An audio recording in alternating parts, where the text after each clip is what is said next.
those 2-round runs.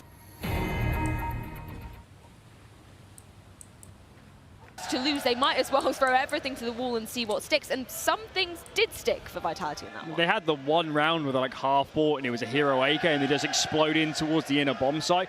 But apart from that, it was pretty flat. They got a few rounds together, but the Ends defense just looked so clean. Some Pius was everywhere. Throw this in with the Vertigo game earlier, and this guy, if you remove the nameplates, you'd think he was Zywoo in this series. He was so dynamic. He was absolutely everywhere. He was having so much impact in the game. And that NCT side was beautiful. I enjoyed watching them so much today. That was top-tier Counter-Strike. Yeah, to touch a little bit on Ends, you know, we're talking about Valdez, star player, and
when you played games, and I think we saw that on you early on the CT side, you had some really good reads. So can you tell us a little bit more about that process and how much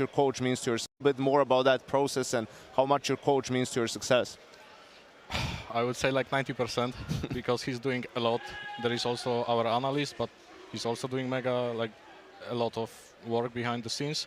But So is doing a lot for us, especially for me, because sometimes I'm asking him what to do, what plays should I do, or even how should I watch the demo or like the videos about the match. So he's helping us a lot.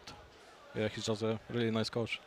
Cool. How are you feeling like just now that you've had a couple of months with this new style, new players, you know, compared to the old roster? Like, how does it feel? I mean, at the start I was like disappointed a bit because we lost almost everything. I was like, there was a really nice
Mãe, eu tô amando. A Philips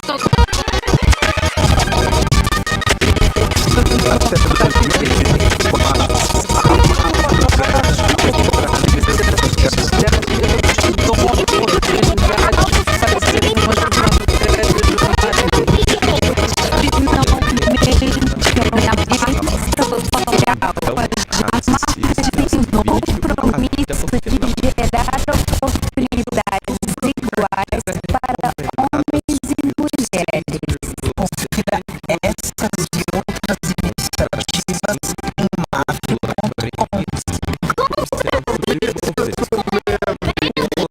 desde o início, em agosto de 2016.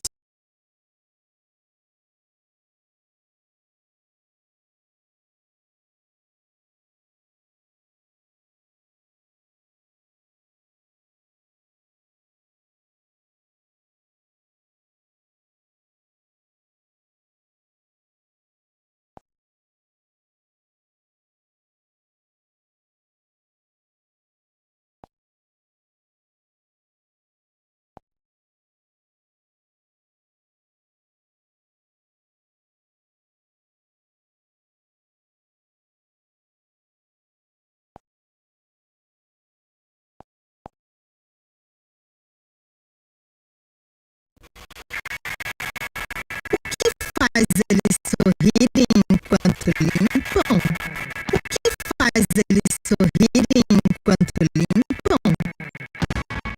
Porque quando você vive sua casa, fica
cooling and having that mantle on his shoulders, but they are giving everything in that camp. Yeah, great stuff from him. I'm just looking at the right side of that screen as well, the eliminated teams. Vitality and FaZe in that one. I know we were just talking about the Vitality loss, but man, this is a wide open major. This is crazy.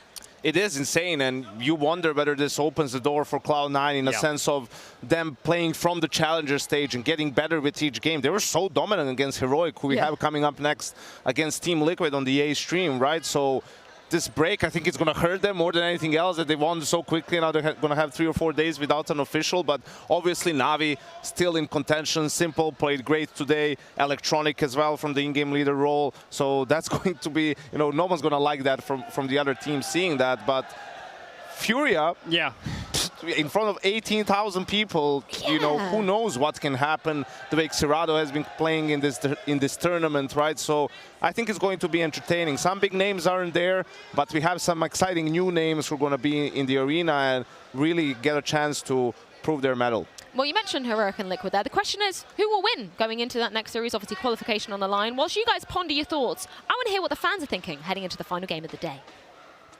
Now we are going to ask more fans, more people around the venue, which team they are cheering for. There's a lot of Heroic jerseys out there, but Elige, he's been bringing in that Portuguese vibe, bringing the Brazilians on side for Liquid. So let's find out who the fan favorites are.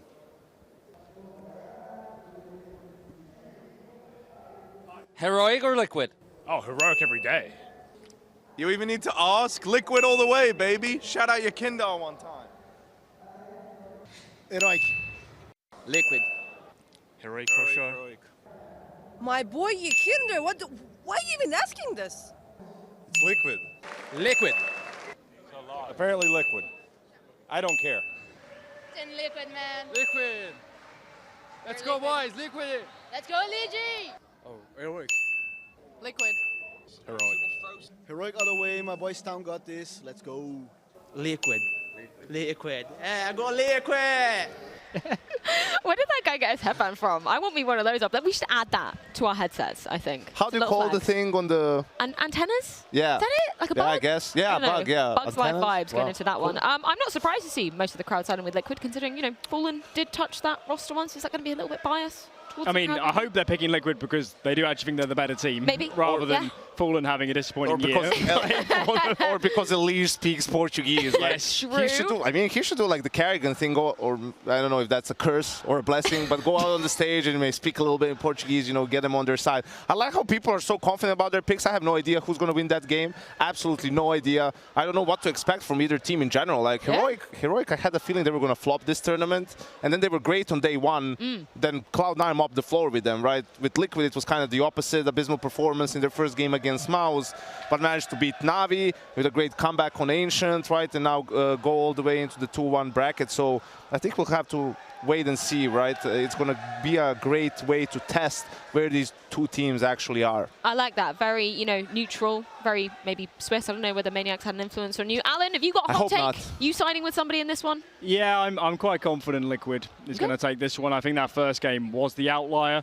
Yekindar actually has had a pretty, let's say, mediocre tournament by his exceptional standards, and there's no universe where I see that continuing. Yekindar is going to show up and ruin some Danish dreams. Well, I'm hoping to see if that does pan out as we head into our final series of the day. But not before a quick break is going to be ensuing. Of course, we've gone from an elimination series up to the highs of a qualification series, as tantalizingly close is a playoff spot for one of these two teams. Will it be Liquid or Heroic? We're going to find out soon.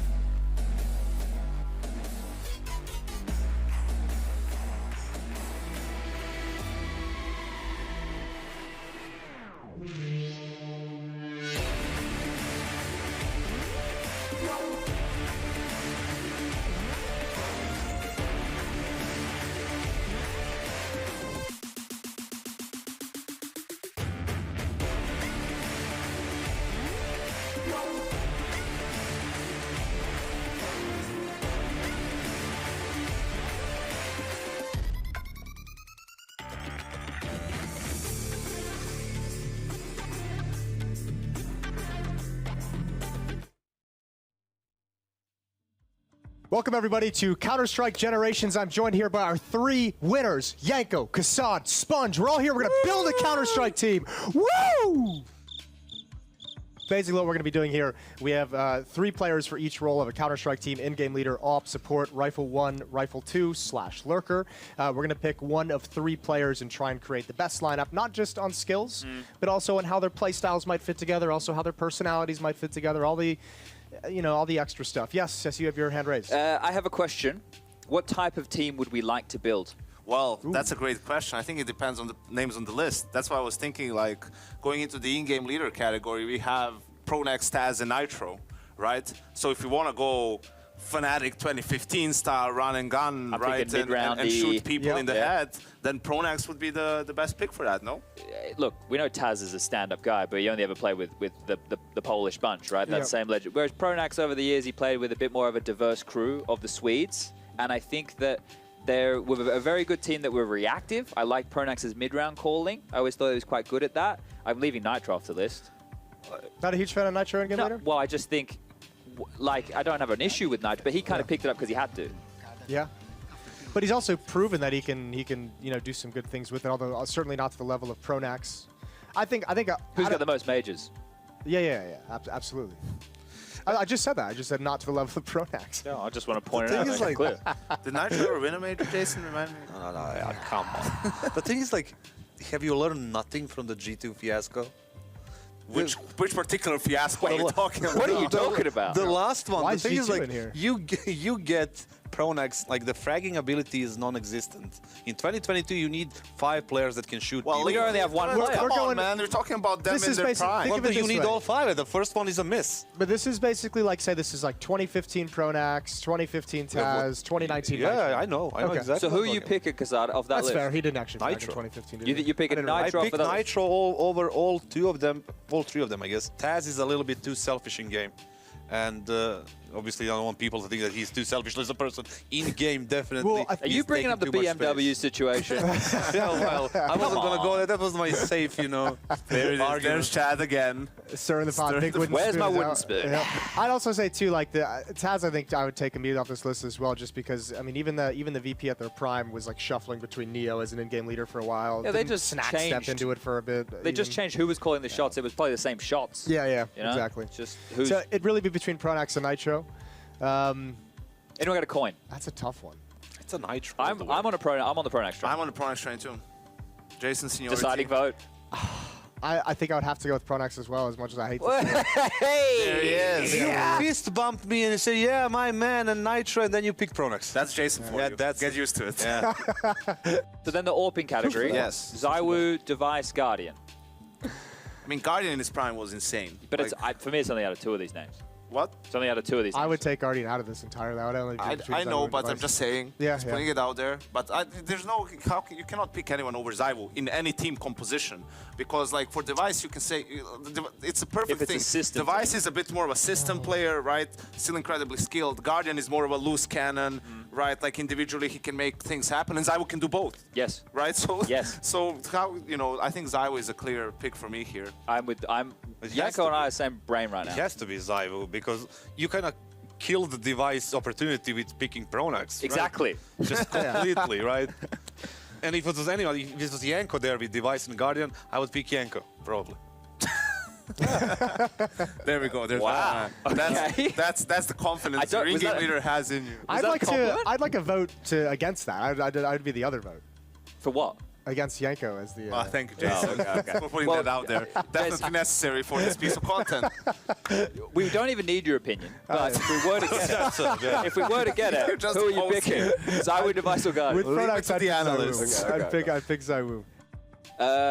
Support. It's an interesting one. This is an interesting one. It's got to be Kyo. Well, Hiko for just get him off that. It's amazing how many players we've just pushed to one side immediately. I feel like if you had Simple here, you would pick Hiko just for the brotherly love and how much they elevate each other. I don't think I can remember anything in Hiko's playstyle that would make me be like, that's the support player. What about the inhuman reactions?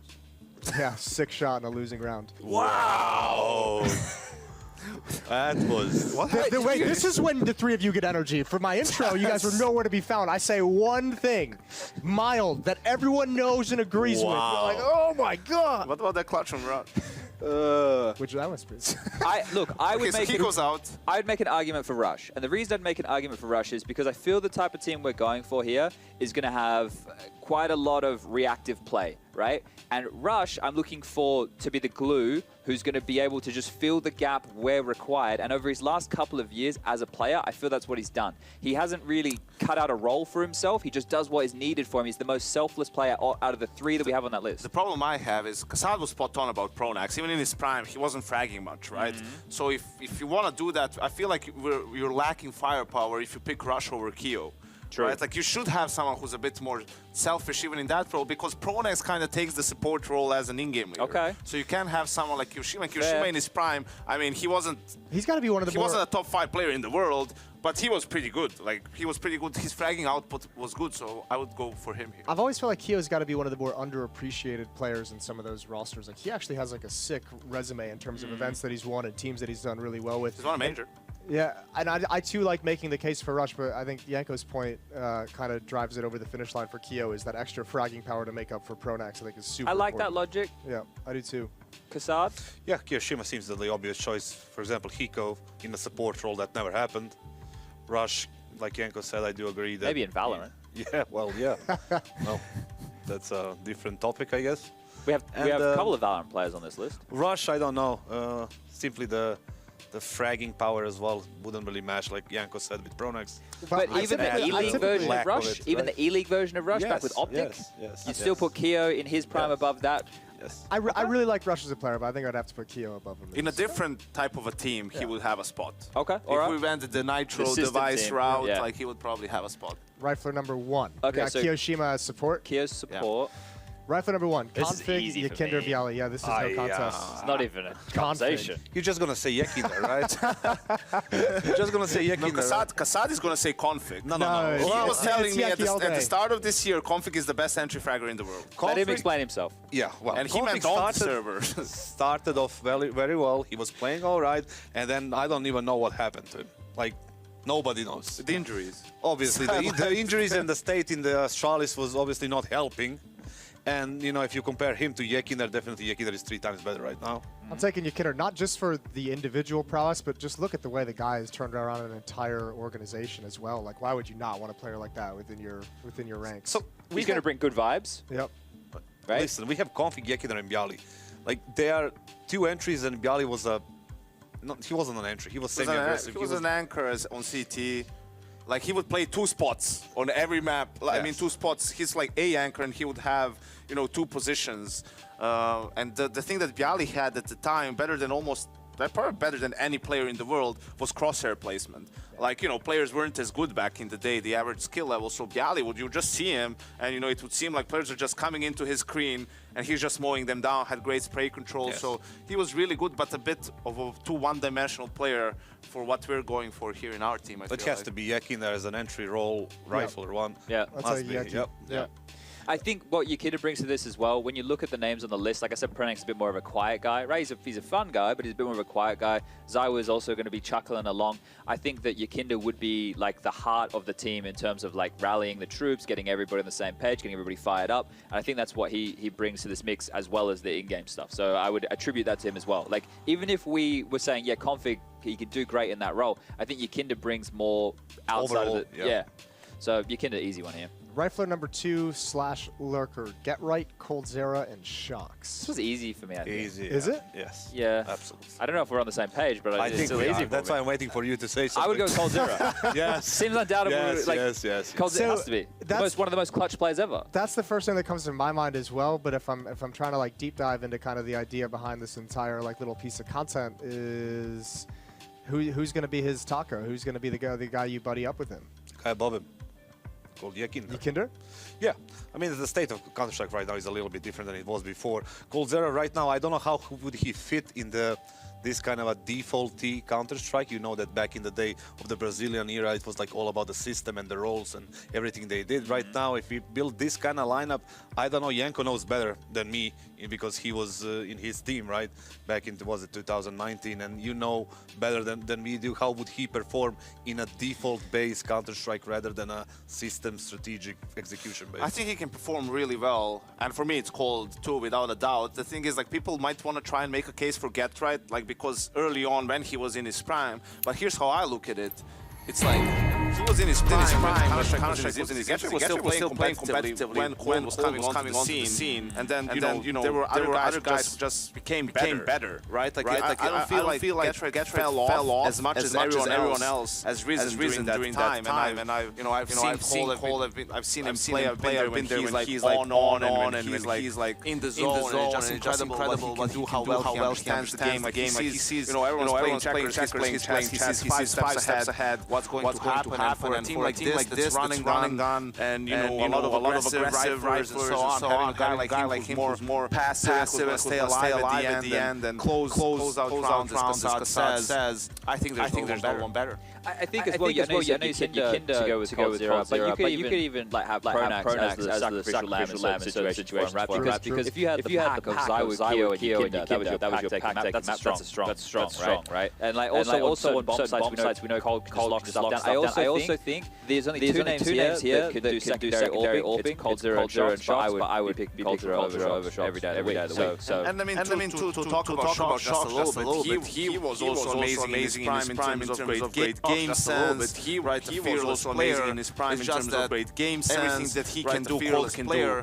It's just that better. Everything that he can do, Cold can do a little bit better. Actually, I think out of all the players ever, I would pick Cold for this. Actually, I think out of all the players ever, I would pick Cold who ever played. If I could choose from all the players who ever played, I'd pick Cold to be. Yeah, he would be up there. Yeah, he would be expanded the entire list. He's expanded the entire list. Just saying how much I kind of. Just saying how much I kind of. He would definitely be up there. Rops would be up there. I was going to say Rops would be one that would probably. I was going to say Rops would be one that would probably contest on this list as well. It's pretty solid. Can we do something just real quick? Can we do something just real quick? I want to run through like really fast and say Nitro's the end game leader. If we go back to the top and say Nitro's the end game leader, spill the new team down the list. Don't have to deep dive into everything. Don't have to deep dive into everything. Would you go Rush or would you stick with Keo? Would you go Rush or would you stick with Keo? I'd still go Yikinda, and I'd still go Yikinda. It'd only be the last, the first three that would change. It'd only be the first three that would change. I was just going to say I would still go Zywo over Device. I was just going to say I would still go Zywo over Device. He's also sort of right? Like, yeah, that's a fair. It's kind of hard to skip it. Yeah, that's a fair.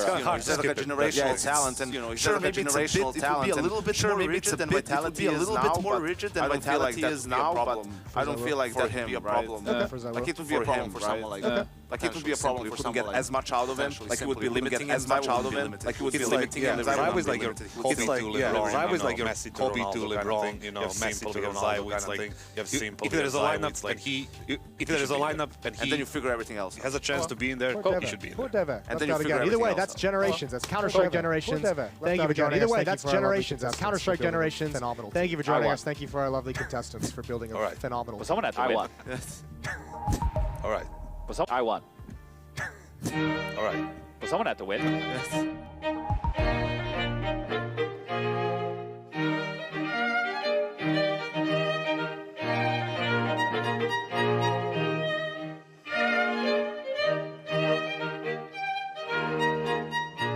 Is he good as IGL and AWPA? I mean, this team is so talented.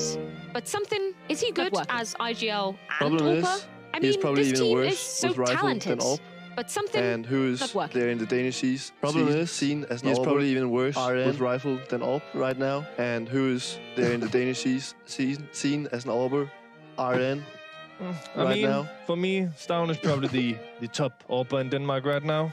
When he picks it up, he does way better than KDN with it. Stavn is probably the top AWPer in Denmark right now. You gotta find yourself when he picks it up, as good as he does way better than KDN with it. And that is impossible. But then you gotta find yourself a rifler as good as Stavn. A solid rifler will do if Stavn is good impossible. as he usually is when he plays the AWP. Not really.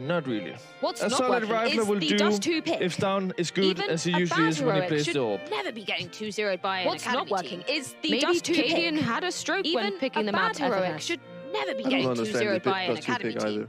Maybe Cadian had a stroke when picking the map FFS. Too much white powder I don't up his understand nose. if it does 2 pick either.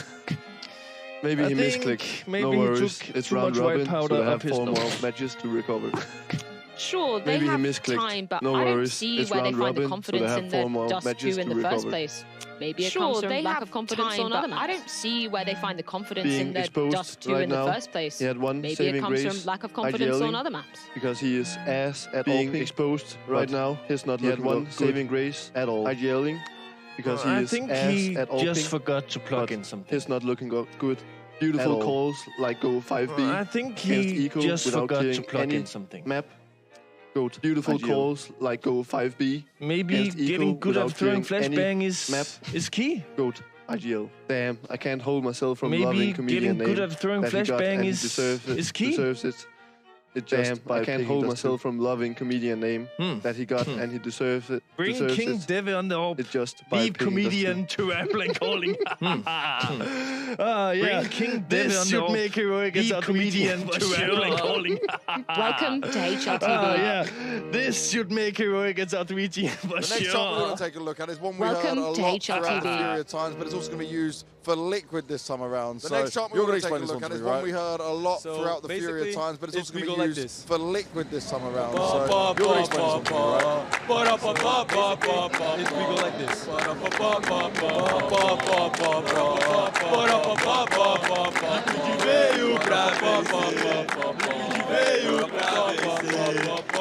Veio pra vencer. E a herói veio pra vencer. Veio pra vencer. E a herói se fuder. So that's what we've been hearing this whole time. But it's rocking out to you guys. Talk me through it. So it's basically. So that's what we've been hearing this whole Liquid came to time. win. It's rocking out to Liquid you came to guys. win. Liquid Talk came me to through win. it. And Heroic So came to basically- lose. Liquid With a came curse to word win. somewhere in there. Liquid came to You win. can work that Liquid out came to yourself. win. And But that's Heroic it. came to lose. that's it.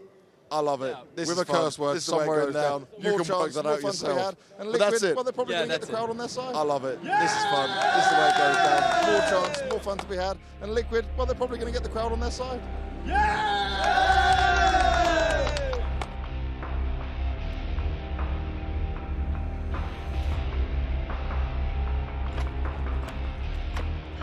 Stewie's on his own, but look at the time! Look at the time, there's 7 seconds of blood at one! They're trying to build pyramid, Stewie's on his own, look at the time! Look at the time, there's 7 seconds of blood at one time! They're trying to build pyramid, but there's no more play! Stewie's on the round, we're going to overtime!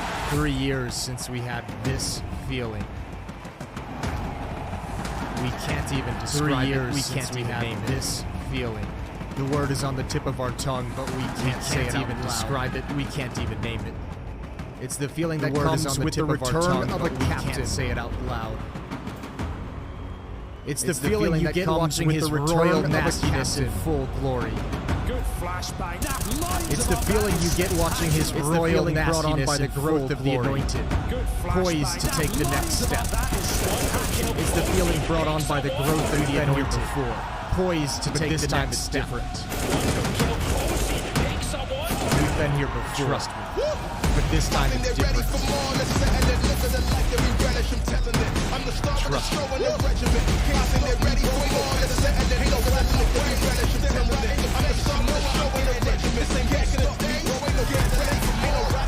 Eastern European Counter-Strike philosophy meets broad North American skill. Team Liquid's Latvian import has brought a new style. Eastern European Counter-Strike philosophy meets broad North American skill. Team Liquid's Latvian import has brought a new style and a new attitude. Yakinder's jaw-dropping aggression knows no limits simply because nobody has been able to limit him yet. Yakinder's jaw-dropping aggression knows no limits simply because nobody has been able to limit him Liquid's longest tenured and franchise player. Don't forget the second fist in this 1-2 punch. Elige. Liquid's longest tenured and franchise player. We've been here before. We're afraid to put a name to the feeling. We've been here before, because it's afraid to put a name to the feeling. But not anymore, because it's all we've had. Hope, but not anymore. Hope. The playoff stage edging ever ever closer, and for Liquid and Heroic now within touching distance. Just playoff stage of 3 to determine who will be leaping and for Liquid and Heroic now within touching distance throughout the duration of this legend stage. And I think I guess opposites attracting as you were pre-phase coming into this throughout the duration of this legend stage. And I guess opposites attracting as you were pre-phase coming into this. The victories opened up with a terrible loss to Mouse. I think it was 16-2 or 16-3, and that was, I mean, Mouse demolishing them on T side of Inferno, so the more difficult side. I think it was 16-2 or 16-3, and that was pretty clean. Mouse demolishing them on T side of Inferno, so the more difficult was never really. And then for Heroic, it was pretty clean. Just having the game against Cloud9 yesterday, still, looking I guess was never really in doubt there with Cloud9, just having a routine spot as soon as possible. Really still looking I guess to find their form on one side, but definitely book that playoff spot as soon as possible. Yeah, that first stage was just 2 versus Fnatic. I don't know, it seemed like they were really awake coming into the first stage. This Cloud9 game outsiders, a bit different going down versus Fnatic. Yeah, that one seems almost the outlier if you're actually looking at their previous results. I guess on the Liquid side of things, I truly feel like I haven't seen Liquid play that much. We'll show you they've only played I guess on the Liquid side of things, they play Pro League, they fly immediately feel like I haven't seen so many series in a row. We'll show you they've only played the 3 best of 1 period. They said in Pro League, they fly immediately to the RMR, they play so many series in a row. That's why they were so surprised by that Mouse matchup initially. They said in interviews that they had a phenomenal boot camp. I just want to see them play an extended series, and they were so surprised by that Mouse matchup initially. Because given FaZe are gone, Vitality are gone, I just want to see them play an extended series against a top 10 team. I want to see what form they're in. Even possible? Because given FaZe are gone, Vitality are gone, obviously NA, big reason Major why champions. Is it even possible? Can we whisper it? Yeah, clip this moment, NA fans, when Liquid doesn't make it into the playoffs and blame Alan for it. But yeah, clip this moment, NA fans, when Liquid doesn't make it into the playoffs. Blame Alan for it. But opens up a lot more space for Elise. But also just in terms of his work ethic and the way things are done in EU, I think there were a couple of comments from both the North American players and Kindred and the way things are done in EU, dedication and professionalism in terms of how they prepare for games. American players and Kindred himself about the level process, sort of dedication and professionalism in terms of how they prepare for games, improving in that department. Like that whole process, so to speak, and I think that's helped Liquid a lot, improving in that department. Yeah, that's great that happened, yeah. But it was on a map of Inferno, which that Mouse result, I don't know, pretty confident on. I love that we came back in that yeah, but it was on a map of Inferno, which Inferno to go through again, and then they absolutely but I love that we came back in that Sprout matchup, and we saw Liquid allowing Inferno to go through again, and then they absolutely spanked here against Heroic as well, right? Like that's a testament of you having confidence and believing that Mouse thing was just a one-off against Heroic as well, right? Like that's a testament of you having confidence and believing that Mouse thing was just a one-off, and you having resolved no matter how atrocious it was. Like Alan pointed out, right? So you can't be scared off by that one result, no matter how atrocious it was. Yeah, I think when you look at their results, the outlier is Cloud9. We don't have the actual stat lines here, but I think it was 69 for both matches. Yeah, I think when you look at their results in that game, they were never anywhere close to making them competitive in that series. But I think it was 69 for both matches. So bizarre. They looked so they were never anywhere close to making them competitive. So in that series, that one is the one that stands out because it's so bizarre. Because they look so consistent coming through the RMR, should be a top 8 team here. But beyond that, I'm not sure. I'm just not sure what level they're at right now. They should be in playoffs. They definitely should be in playoffs. They definitely should be a top 8 team here. But beyond that, I'm not sure. Which is usually their stronger side. The most bizarre thing about the Cloud9 series few teams, although more teams are playing like that, they're obviously very dynamic, stronger side on the CT side. They're a team that few teams, although more teams are playing like that, they'll take that because they're the ones making the plays on the CT side. They're the pace of the game, getting all the information. They feel like they'll take that because they're the ones making the plays, dictating the pace of the game, getting all the information. They feel like as long as we'll see how Liquid approaches it. Obviously, the player like one step ahead, and that's good for them to win rounds. Depend on. We'll see how successful he's going to be in those opening duels, right? Because he's going to be going for them all the time. I think he's one of the how successful he's going to be in those opening duels, right? Because he's going to be going for them all the time. I think he's one of the highest players in comes to opening kill. He's not finding them, then it's just like he's just dying every round. In some games for Liquid, a little bit of a liability. So if he's not finding them, then it's just like he's just dying every round. More support, it becomes behind some of those attempts, and obviously more success. Hopefully Liquid ironed out their game a little bit more, so there's more support behind some of those attempts and obviously more success. Well, before we do dive into this series any further, let's check in with our Colex players to watch. Heroic take on Liquid for a spot in the playoffs. Cadian, known for his passion and his ability to strategically Heroic take on Liquid for a spot in the playoffs. Play an important part known for his passion and his ability to strategically counter his opponent with these. Well, he'll certainly play an important part in any heroic success.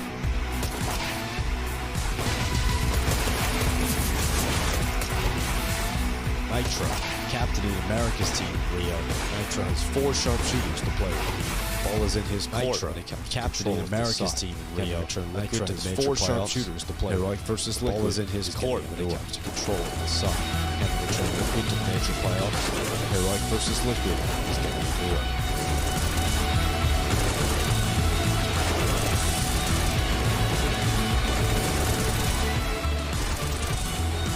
I like that we're bringing both of the in-game leaders from both sides of the equation under the spotlight, of course. Both former Orping in-game leaders, Katie and still I like that we're bringing both of the in-game leaders well. from both sides of the equation. We had some questions about Katie and Sport kind of in the middle of the season. How would you take him coming into the legend stages? I think he's looked pretty great in the last couple of months. I think he's playing well, of course. The weight on his shoulders to call the entire game, set up the game. I think he's looked pretty great in the last couple of months. I think he's playing well in this environment. The weight on his shoulders to call the entire game, also set up the game. And he's mega experienced about taking a team and in this environment. They need him more than ever. Of course, he's been also in that coaching position. It's a little bit of a different experience when you're taking your players through it as well. These sort of, I just feel like Caden's got, of course, he's been there as a player. He has performed a little bit of a different ball game when you're taking players through it. This is when I just feel like Caden's got the world upon his shoulders. He has performed so far, but now we're getting to the business end. This is when history's actually aggressive. And we talk about Caden being a really proactive force as well. Somebody else on the opposite side who's going to be hella proactive, hella aggressive. Yeah, I think that's safe to say. He had a pretty banger quote to say, "I like to think I'm smarter than any other player." I think that's safe to say. He had a nice banger quote to say, "I like to think I'm smarter than any other player." He's aggressive. He loves playing these sort of positions. And kind of to put it in context, why not? He was talking about that because a lot of people say he's a dedicated entry player. That's all he can do. And he's saying, kind of to put it in context, he was talking about my routing. I had to read the game. I had to prepare. And that's all he can do. And he's saying, "No, I'm smart. I have to plan out my routing. I have to read the game. I have to prepare." Confidence and arrogance, right? Like you have to be careful about that. Boomer might say just be aware there's a thin line between confidence and arrogance, right? Like you have to be careful and that you need to about that and rely on others as well to some extent. But for me, it's also a lot of ways to win or lose a game. I think there's a pretty clear ceiling when it comes to his individual skill to some extent. But for me, his leadership doesn't come into question, and that's why you want to see more from a guy like when it comes to his individual skill. Obviously, his leadership doesn't come into question, and that's why you want to see more from a guy like Holmes like that. He hasn't had a great tournament so far. Obviously, all the stats come into his own. It's not like the Zaiwu storyline when you need to carry your team. No, but this is where you want to see him come into his own. It's not like the Zaiwu storyline and you need to carry your team. No, but this is like you need to perform. All the heavy work, right? All the heavy lifting. Like you need to have to be a good game, like Executor is doing all the job. And I think that's why all the heavy lifting. Like you need to have a good game, like execute your role, do a good job. And I think that's why everyone's wanting to see from OC. Yeah, the Vertigo pick is a full punish pick. I thought they were going to take Ancient in this series because they've looked so consistent on it. But clearly, the Vertigo pick is a full punish played in their other games. They're going to take the Cloud9 series in this series because they've looked so consistent on it. But clearly, they've seen the way Heroic played in their other games. They've watched the Cloud9 series and they've said, I think that's also Vertigo, there's weaknesses here and we can abuse them. Heroic. Yeah, and they go for Overpass in the end. Outsiders in Inferno. I think that's also probably a decision based off only loss from Overpass. I guess so far for the Challengers and Legends stage. So not so sure about that, but again, a team like Liquid and Heroic both coming straight into the Legends stage, having boot camps, having time to prepare. Their map pools might have changed in the meantime. There's maybe, you know, they had practice against each other and then there's information from there that comes into play. But yeah, I really can't tell. I mean, like we talked at the end of the last game, the maps and whatnot, I think it's going to come down to who makes less mistakes. We've seen the previous series was such sloppy Counter-Strike, like, you know, you just have to play good fundamentally. The stars can't go missing, and that's it. Yeah, that Vertigo was kind of a little bit messy from our last series, let's just say that, at the least. You've been saying, Alan, though, that from Yakinda, a bit of a mediocre performance so far. I think Vertigo, that is his shining ground, surely in that ramp position. That's one of 2 positions I'm always putting Yakinda. He plays B now. It's Elise that plays on the ramp side, so I actually feel like they are in the wrong positions. I think Yakinda should be playing towards A, but actually back on outsiders and before Virtus Pro. Vertigo was never a map Yakinda really liked. He always found his form on the Mirage, the Infernos of the world. So in this one, I think we're looking at the Liege. He's been the best player for them in this tournament. He's playing the most important position, and if he wins them Vertigo, he's probably going to win them the series. Well, he has been looking pretty hot to trot so far, but will Heroic put up a wall that he can't be bouncing back through? We're going to see exactly how it does pan out. Liquid's map pick coming into things. It's going to be Vertigo going down. Oh, okay. Heroic, Team Liquid. I'm excited for this one. It seems Rio de Janeiro is as well. 2 wins in the bank. One of these teams locking themselves in for a mammoth performance in front of that arena. I spoke to Exist just before this gets started. He doesn't really know which one is better. Both teams rather equally regarded. And same for the odds. Look at that. Very hard to separate them. We're on to the first round and not quite the first frag. I'm with Chad. Cadian with Yakinda. It's both of them responsible, solely responsible for that A site. And still pretty burrowed down in towards spawn here. So taking a bit of information towards B and A early are Liquid, but now regrouping over towards middle, and they have to deal with Stown. Should have. Ooh, a bullet onto him, out and safe.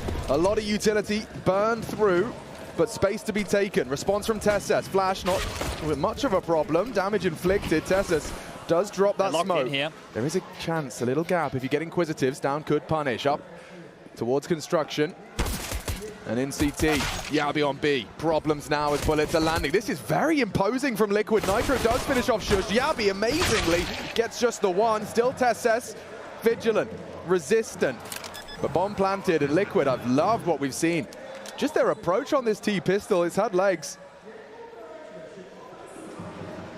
See if there's anything to say about this retake.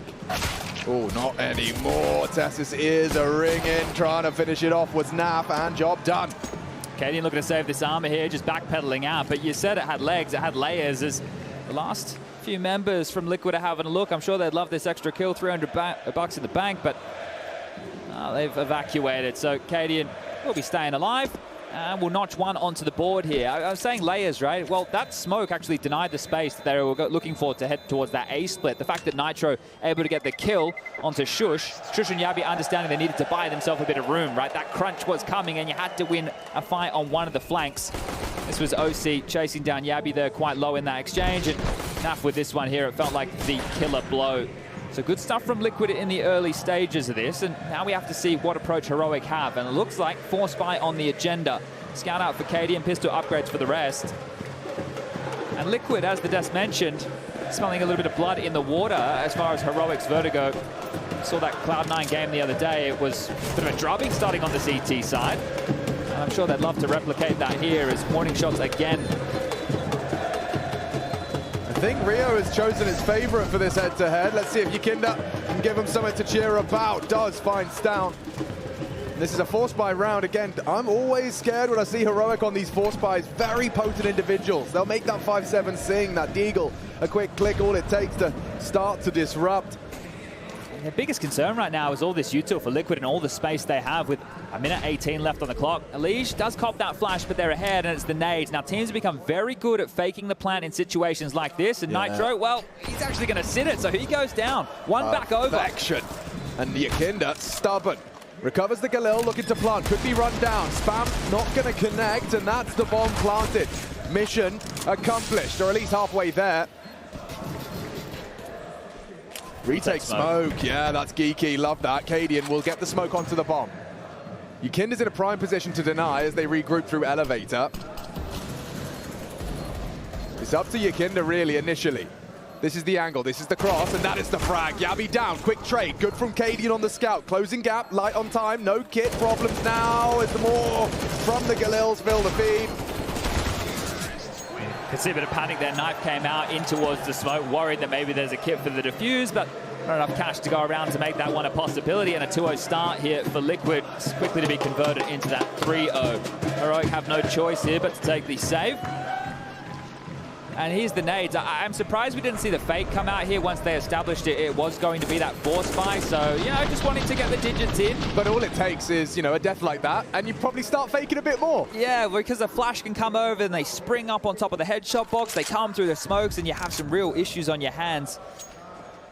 Well, no issues in this one, right? We can all sit back, relax, let Yakinda explore. Well, those aforementioned flashes are in play, and they're on the belt buckles of Shush here, who started towards B, now has rotated over towards A, and it looks like they want to use them aggressively, but Yakinda has already passed this and not being considered. This is an opportunity for the Latvian to farm up, and he has been noted now. Lots of information. He's going to go down, but that's fine. The gap, it's huge. They've spotted out multiple players there, and you can see Elige springing into action to take all of this space and deny these pistols any opportunity. Very nice. Throws a couple back. Elige, lots of bodies charging towards him. He's been overrun and kept to one. That's awkward. An AK-47 for their eco troubles. Yes, please. Thank you very much. A little Molotov cocktail as well, which you might be able to get flanking on towards the bomb. OC, takes them both down, lined up, holding hands. It was Yabi and Tesses, now gone. The AK denied. I want to see if you can get that back for Naf. So yeah, that would be nice. Where is he? He's actually just starting to meander off the site now. OC should have Stown on this retreat. Doesn't want to give any extra cash to his opponents. OC obviously just looking to post his 6th. Oh, it's click now for Stown. He hasn't gotten that far away, so might catch OC here. You can see he's not considering the around the world maneuver here, and Stown will finish him off. So an AK picked up, but for how long? Being run down, and 9 HP removed. Now can get that AK out of this, and they will retain 2 players, but that's a pretty costly one just against a very light investment. So Heroic, you'd be happy with that, more happy with that than the Fawnspine. Here's that lineup. OC saved the day, right? If they were all over towards the B bomb site, a MAC-10 and AK, maybe another stray kill, you have a few more problems. Now we have the first gun round. Both primary AWPers, Cadian, the in-game leader for Heroic, and OC, potentially North America's next big thing. We're yet to see it, but this would be an event for him to really flourish. Yeah, the desk were talking about it. I think if ever there was a time, it would be now. Cadian actually fouls off a missed shot down the ramp on an early crane peak. Responsive utility will keep him caged. Yakinda unwilling to completely succumb. 4 here for Heroic. They're in the right place, chat, and that nade is 2. Yakinda 9 HP. They will swing through, looking to evade and ideally reset, because they are coming. Look at this, the pincer movement from short. It's down over the one-way. They are respecting it. Perfect. You have to respect that one-way, right? You see Yakinda, he thought about it for a moment. Maybe I'm just ahead of the play, but Liquid understand they threw everything bar the kitchen sink. That's what's left over for Heroic here to try and defend with the second wave. So Liquid short, you lose a lot of HP on your Yakinda. Bogdan's Law comes in, but you can reinitiate with your smokes, with your flashes, with your HEs, and still end towards this A site. Heroic right now, with their CT setup, feel like they've done enough. Yabi, stranded towards the sandbag position, does have a smoke. Whoa, I just realized the Liege has put stickers on his AK. The man never has stickers on his AK-47. He's the pure vanilla fragger, the hipster of the Counter-Strike skin community. This Yabi smoke is actually going to cause a lot of issues here if they can't flush him out. There is a HE of Nitro, but that's not enough to do lethal damage, and they haven't mollied him. They could all overlook this. Yabi will not be checked, will not be Molotov. So many backs a turn. This is going to be such a massacre. Oh no, Liquid. 1-2 from Yabi, a third available. Yakinda baited and executed. Huge impact from the newest edition for Heroic, and that one just falls completely flat. I didn't think it would play out in that fashion here, as Elige is going to try and hold on to this. They're actually pushing in his general direction here. After time, that would be miserable, and Elige is just going to go down. The final throws of that one, that is going to sting. 1,200 smackaroos for Elige going into round number 5, and I didn't think that could get worse. Well, don't forget the eco-deaths. Yeah. Eco-deaths plus a death after time. Their money is mismanaged. They had multiple Molotovs there, right? But they prioritized Molotoving towards the short position as well as the headshot position deeper in towards the site. And look at this. They were just running him down. So that is a massive kill and a boon for the confidence here, as Nitro is going to try this hero AK. The rest with lighter investments. And you want to see if you can make a dent if you're Liquid. Unlikely to... Oh, actually. Okay, late out of spawn here. That is a miscom, right? They didn't get the clear line of communication on how they wanted that one to go, but what a shot from Cadian. That one looking flicky. Yeah, that is a bit of a showstopper. Look at the body. I mean, he was so... It's just the pixel of Elige. All Cadian needs, knocks his head clean off. I love the elevated angle from Shush. Naf might not, though. There's a nade coming as well onto all of them. Oof. And Shush to finish. Don't forget, Nitro has the AK. Will go down first. A perfect multi-kill double out of the Dane. AK juggled through, but already Heroic in pole position.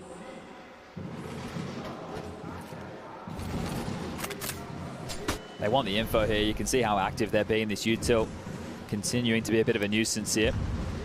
OC searching into the back lines, and it's a very difficult clear to deal with Tessus. You can see how far forward he is. As OC rounds this corner, he has to look straight ahead to bridge. We'll have to worry about down the ladder of the right. This Tessus corner, it's very common, but it's always a difficult clear, and it should be good for Tessus. Yeah, bullet in the back of the dome. AK now on the deck, and Tessus to mop this one up onto Yakinda. Beautiful work.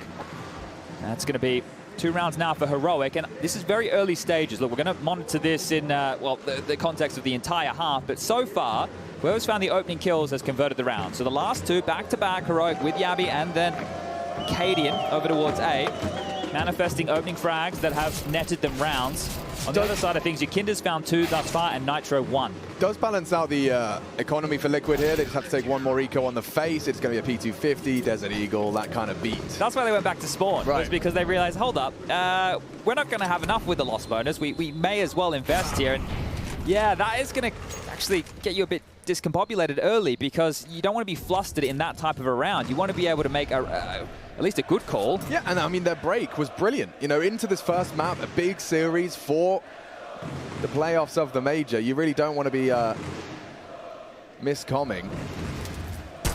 Out wide, and a missed shots out of Stown. Looks like it's all been resolved nice, neat, and tidy. Yabi and Stown combining with their M4s. Nitro's clock, not going to get him far, surprisingly enough.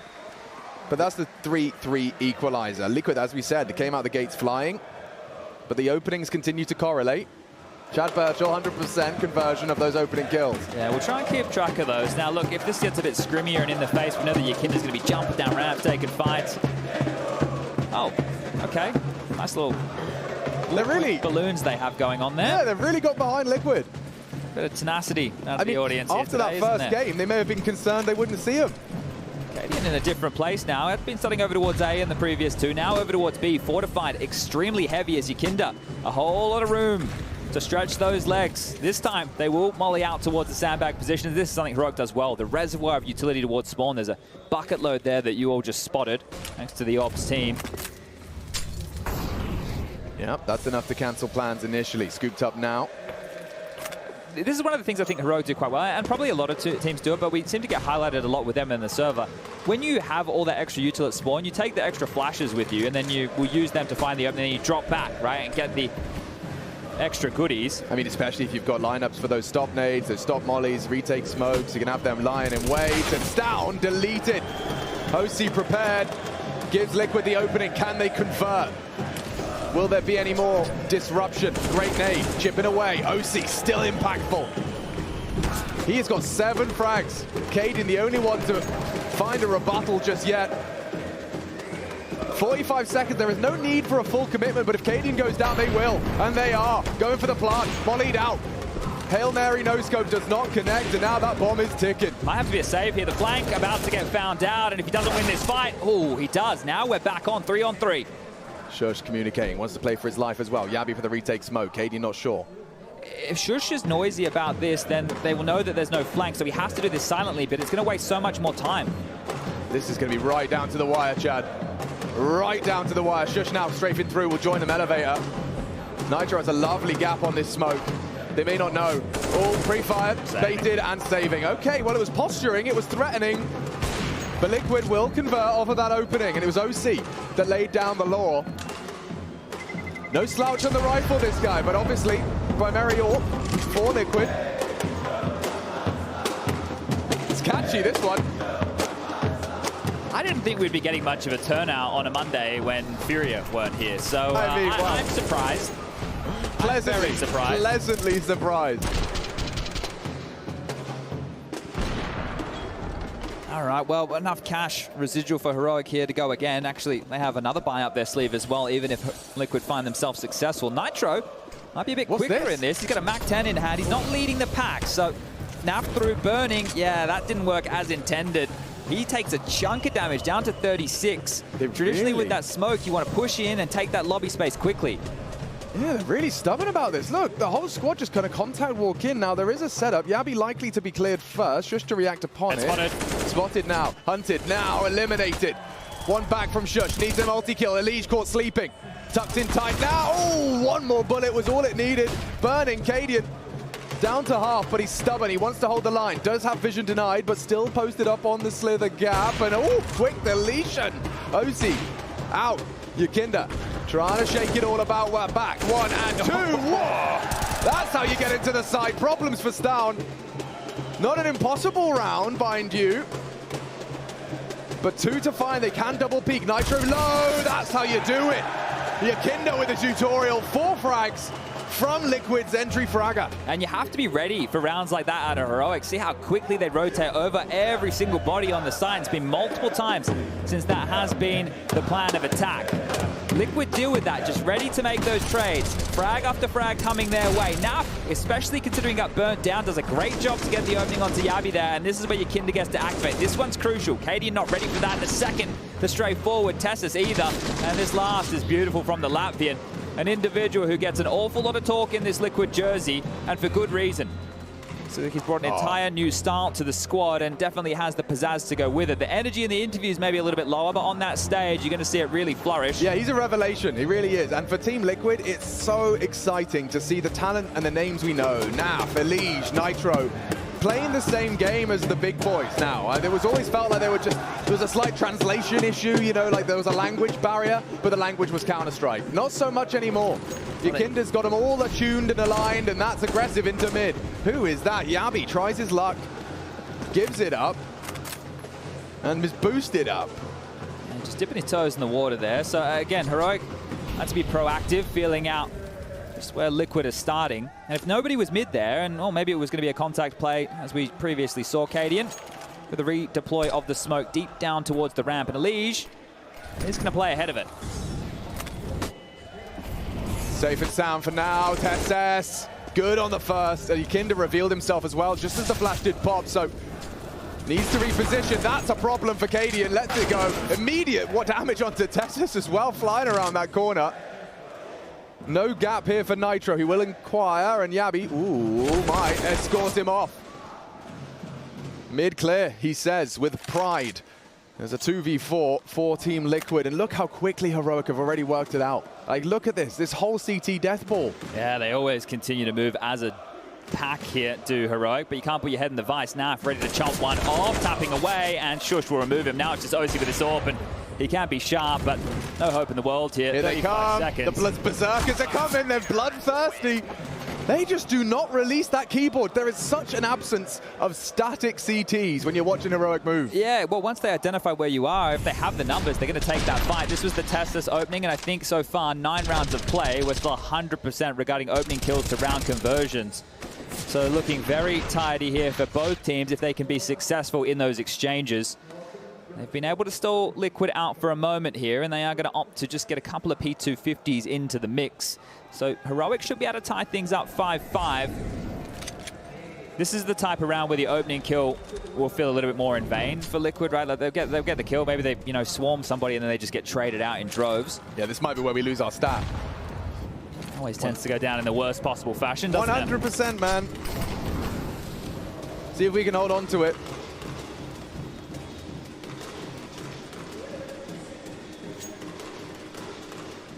Yabi knows to the screen, and he knows that this one should be 5-5. Tying things up on Vertigo. The Desk described this as a punish pick. Certainly doesn't look too punishing for Heroic CT side just yet. Yeah, getting blown out of the water by Cloud9 on that map, but once upon a time that was, towards the tippy top of Cloud9's map pool. I know that there's been cracks in their performances as of late, but there it is. Cadian gets the opener, and this is where everybody else, they see the ecos, or at least they hear them, and they come running. So Heroic get exactly what they came into round 10 for. Fun little note with Heroic. This team, they've been within the top 8 every major appearance so far. Stockholm came 3rd, 4th, Antwerp 5th to 8th. So for them to lock themselves in for the playoffs yet again, and this time round with Yabi in the server as opposed to Refresh, that'll be a big success. You reckon it's probably becoming a bit of an expectation for them in terms of like a... It should be. Yeah. That's the level of team they have here. And speaking of level of team, right now, considering we have lost Vitality and FaZe from the event so far, Team Liquid are the highest rated team by the world rankings left in the tournament. And another opening for Heroic. Tessus crosshair placement perfect into the smoke. Out goes OC. Yakinda to try and right the ship. But it's a very threatening presence. And that is a headshot, it looked like. Nav has gotten away with that one. I think he just got his ears pierced. And now, well, it's down. Down. 2 around. Still on the ramp. What? Straight through the smoke. Elige sleeping with the fishes. Both of the deaths right now for Liquid have been through that smoke right there. Well, 2 different variations, sure, yeah, but they know bodies something. are stacking up. We don't. He's stubborn. Big gap here. Oh, leg. A cheeky bit of leg and a bullet to the head. They are playing a mean game of Counter-Strike here. And it's great signs that Cadian is at the top of the tables right now with 12 kills. This is fantastic signs for Heroic, right? Cadian, if he can show up with this type of form, we know how strong the rest of the riflers on this team are across the board. A lot of the criticism gets levied to Cadian, and Shush will finish things off neat and tidy. 4 remaining, and that is a very, very nice round to pick up. 3 consecutive here for the Danes. And there's that opener. So you can see, just taking pot shots through. And if you know that OC has the AWP on the other side, he's going to be jumping up on those pallets on the back wall. Oh, wow. Look at the tilt there. That was heavy tilt and early. I do not want to see that if I'm a Liquid fan. It's just frustrating to go down in that fashion, right? Of so course. You can see that starting to bleed through. Yeah, and I mean, you can understand Alicia's just not had a dreamy start to the game either. Don't forget that death after time probably tilted him, the extra of going back to spawn in order to level things out. So there's been a couple of faux pas. We had Mr. Mihal, Slavinsky, and Steve over there from the League Love Ops. that. Yeah, well, we were talking about, we call it the CTC. I think we should just call it the timeout conversion because the coach is not always involved, right? We don't know exactly what's being said. We don't know who's calling the shot. So we should just probably cap it off with timeout conversions here. But Liquid are down the bottom of the table. Now, look, they've only played 3 maps. Now, we're all best of ones. They only took 6 timeouts, and, well, some of the games were absolute blowouts, so they didn't necessarily need to, but off the back of those timeouts, the conversions are pretty low. Now, there's more context to a stat like that, and people will have to dig in at home. Was it on an eco round that they took that timeout knowing they weren't going to be able to buy? There's a lot of factors there, and that's something that I think people might need to spend a bit of time questioning. But still, as we're using it right now, doesn't look good. So you saw them, they took it. We have the eco out. Yeah, and that's another nasty death. Just tagged up on your first face and a nade to your face to finish. Tess says he's more than happy just to stand and tap away at these smokes. Drops an incendiary, keeps them at bay. They have nothing really to celebrate, and upon the fade, another flame. All right, Liquid. Might have to go and just dip your toe in a different pool. This one seems a little too hot. So maybe this is why their stat line doesn't look great, right? Take the timeout into the eco and very unlikely to win a round like this. So that's exactly it. Stats without context can be pretty useless. Definitely need to make sure you've got the microscope out. And well, this one is not so pacey, and I like that from Liquid. Take a bit of sauce out of the game because Heroic is starting to get on a bit of a stride here. And this is the type of team who, if they're feeling it, if Cadian's calling all the right openers, if Cadian's out positioning you time and time again, that will snowball, and you need to change that dialogue somehow. Yeah, a wise man once told me, I think it was Janko Paunovic, or YNK for sure, he said, statistics are like a bikini. It's what you can't see that matters. Okay, all right, yeah, a man of few words is Janko, but definitely has some astute ones. And this is really getting a bit out of control. Now, certainly recoverable. We got the AKs back in play, but if we see another just heroic rundown, this is Alicia's nasty death. You can see the nade just cut him out of the round. And then this one straight off the box into Yakinda's pocket. So it's looking great for Heroic. They'd love to reach that double digits here on the defense. Let's see what the game plan is for Liquid. But Alij has to start showing up, right? One of the superstars in this roster, only 2 kills so far. Needs to either get, you know, some crucial kills or start coming up clutch. Cadian, this is very risky. Very forward position. OC has the bomb. Oh, he could lose it. What? Sorry? Why is he looking like a straight Terminator today? Yeah, Dan M, get him on the line. That was a bit of lucky right there. Yeah, and that's unconfirmed. They have no idea that that one landed. This dude is a robot today. Out mid, Cadian not going to miss. I'll tell you that for free. Magnetic bullets on Vertigo from the Dane. He's up to, what is it now, 14-5. Unawares of the pressure onto B through mid. Yakinda trying his luck, wants to get the timing right. Yabi, however, has already cut them down to size. He still hits the headshot with that P250. And a clean one. Heroic are picking up steam. 3 kills in the last 5 rounds of play. That's all Liquid have to their name. This is how dominant it is. And yeah, look, you don't need me to tell you, but definitely the bomb has not gone down in those rounds. So you have some real issues here. Here it is again. Bang! On the flick right there. That would have been a wild shot from Cadian, but this one here keeping that opening kill conversion alive for the entire game at this juncture. Not just either side. But he is zoned in right now. I'd be definitely concerned about the Cadian rise to power. This is a recipe right now with these Galils coming out for Team Liquid of not getting the bomb down. Right, that's the product of it. Doesn't stop Nitro's Galil from finding and filling the feed. Takes the head off of Tesses. Heroic got so much cash that Liquid just need rounds. Plants, cash themselves would be nice, and well, Yakinda might catch flack here. Stown, the whole squad sweeping through. Unwinnable with the numbers advantage. They have to disrespect this. They have to walk in. Miss Molly. Shush has got some company now. Elige gone in a flash. Nash, or rather Nav, flashed.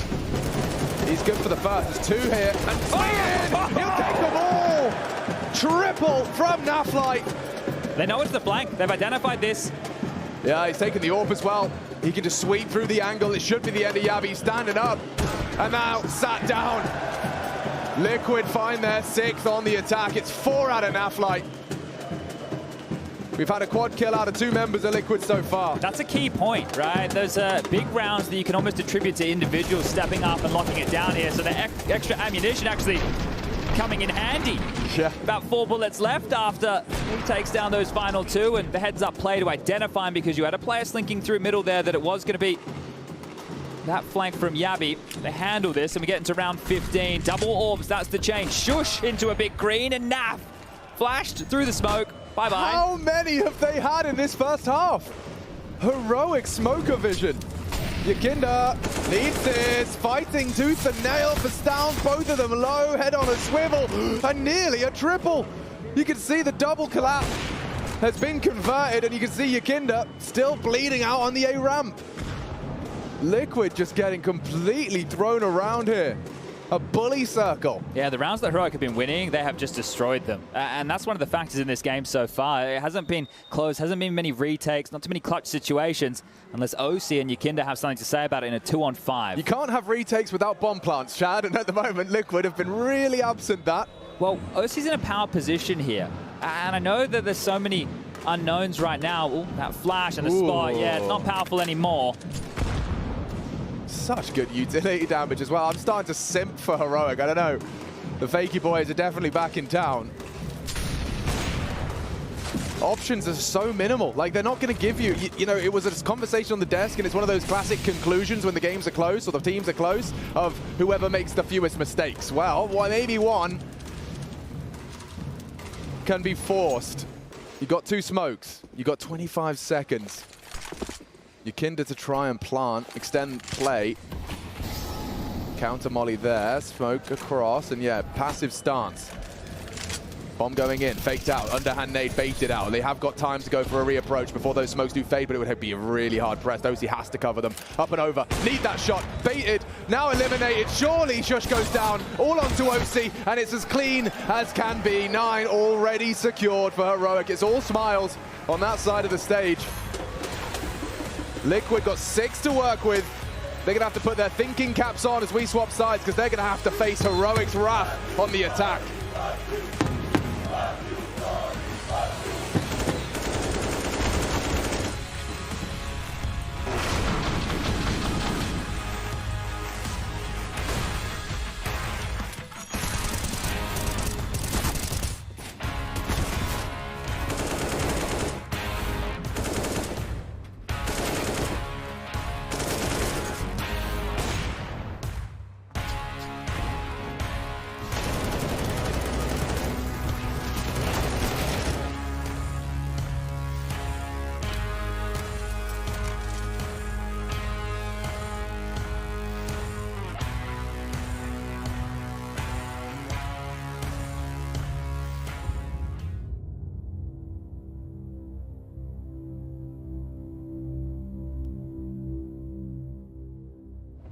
Cadian is one of the most recognizable faces, not only when it comes to Danish, but also global CSGO. Known not only for leading Heroic, but also for how he celebrates his team's successes. But leading and celebrating aren't the only things he's renowned for.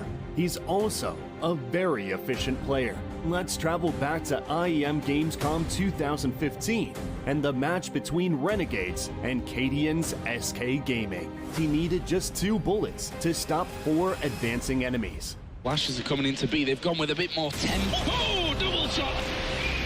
Takes down Yaman Sponge. He was missing earlier, but I suppose he makes up for it. Taking 2 with 1 bullet there. There's Cadian again! Oh my God! 2 bullets, 4 people for Cadian. Pretty fantastic stuff. And we said Cadian needs some confidence back, and well, if you if you need confidence, I don't think it gets much better than that.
The winner is through to the playoffs of the IEM Rio 2022. It is an ESL Pro Tour Championship. It is the bloody major.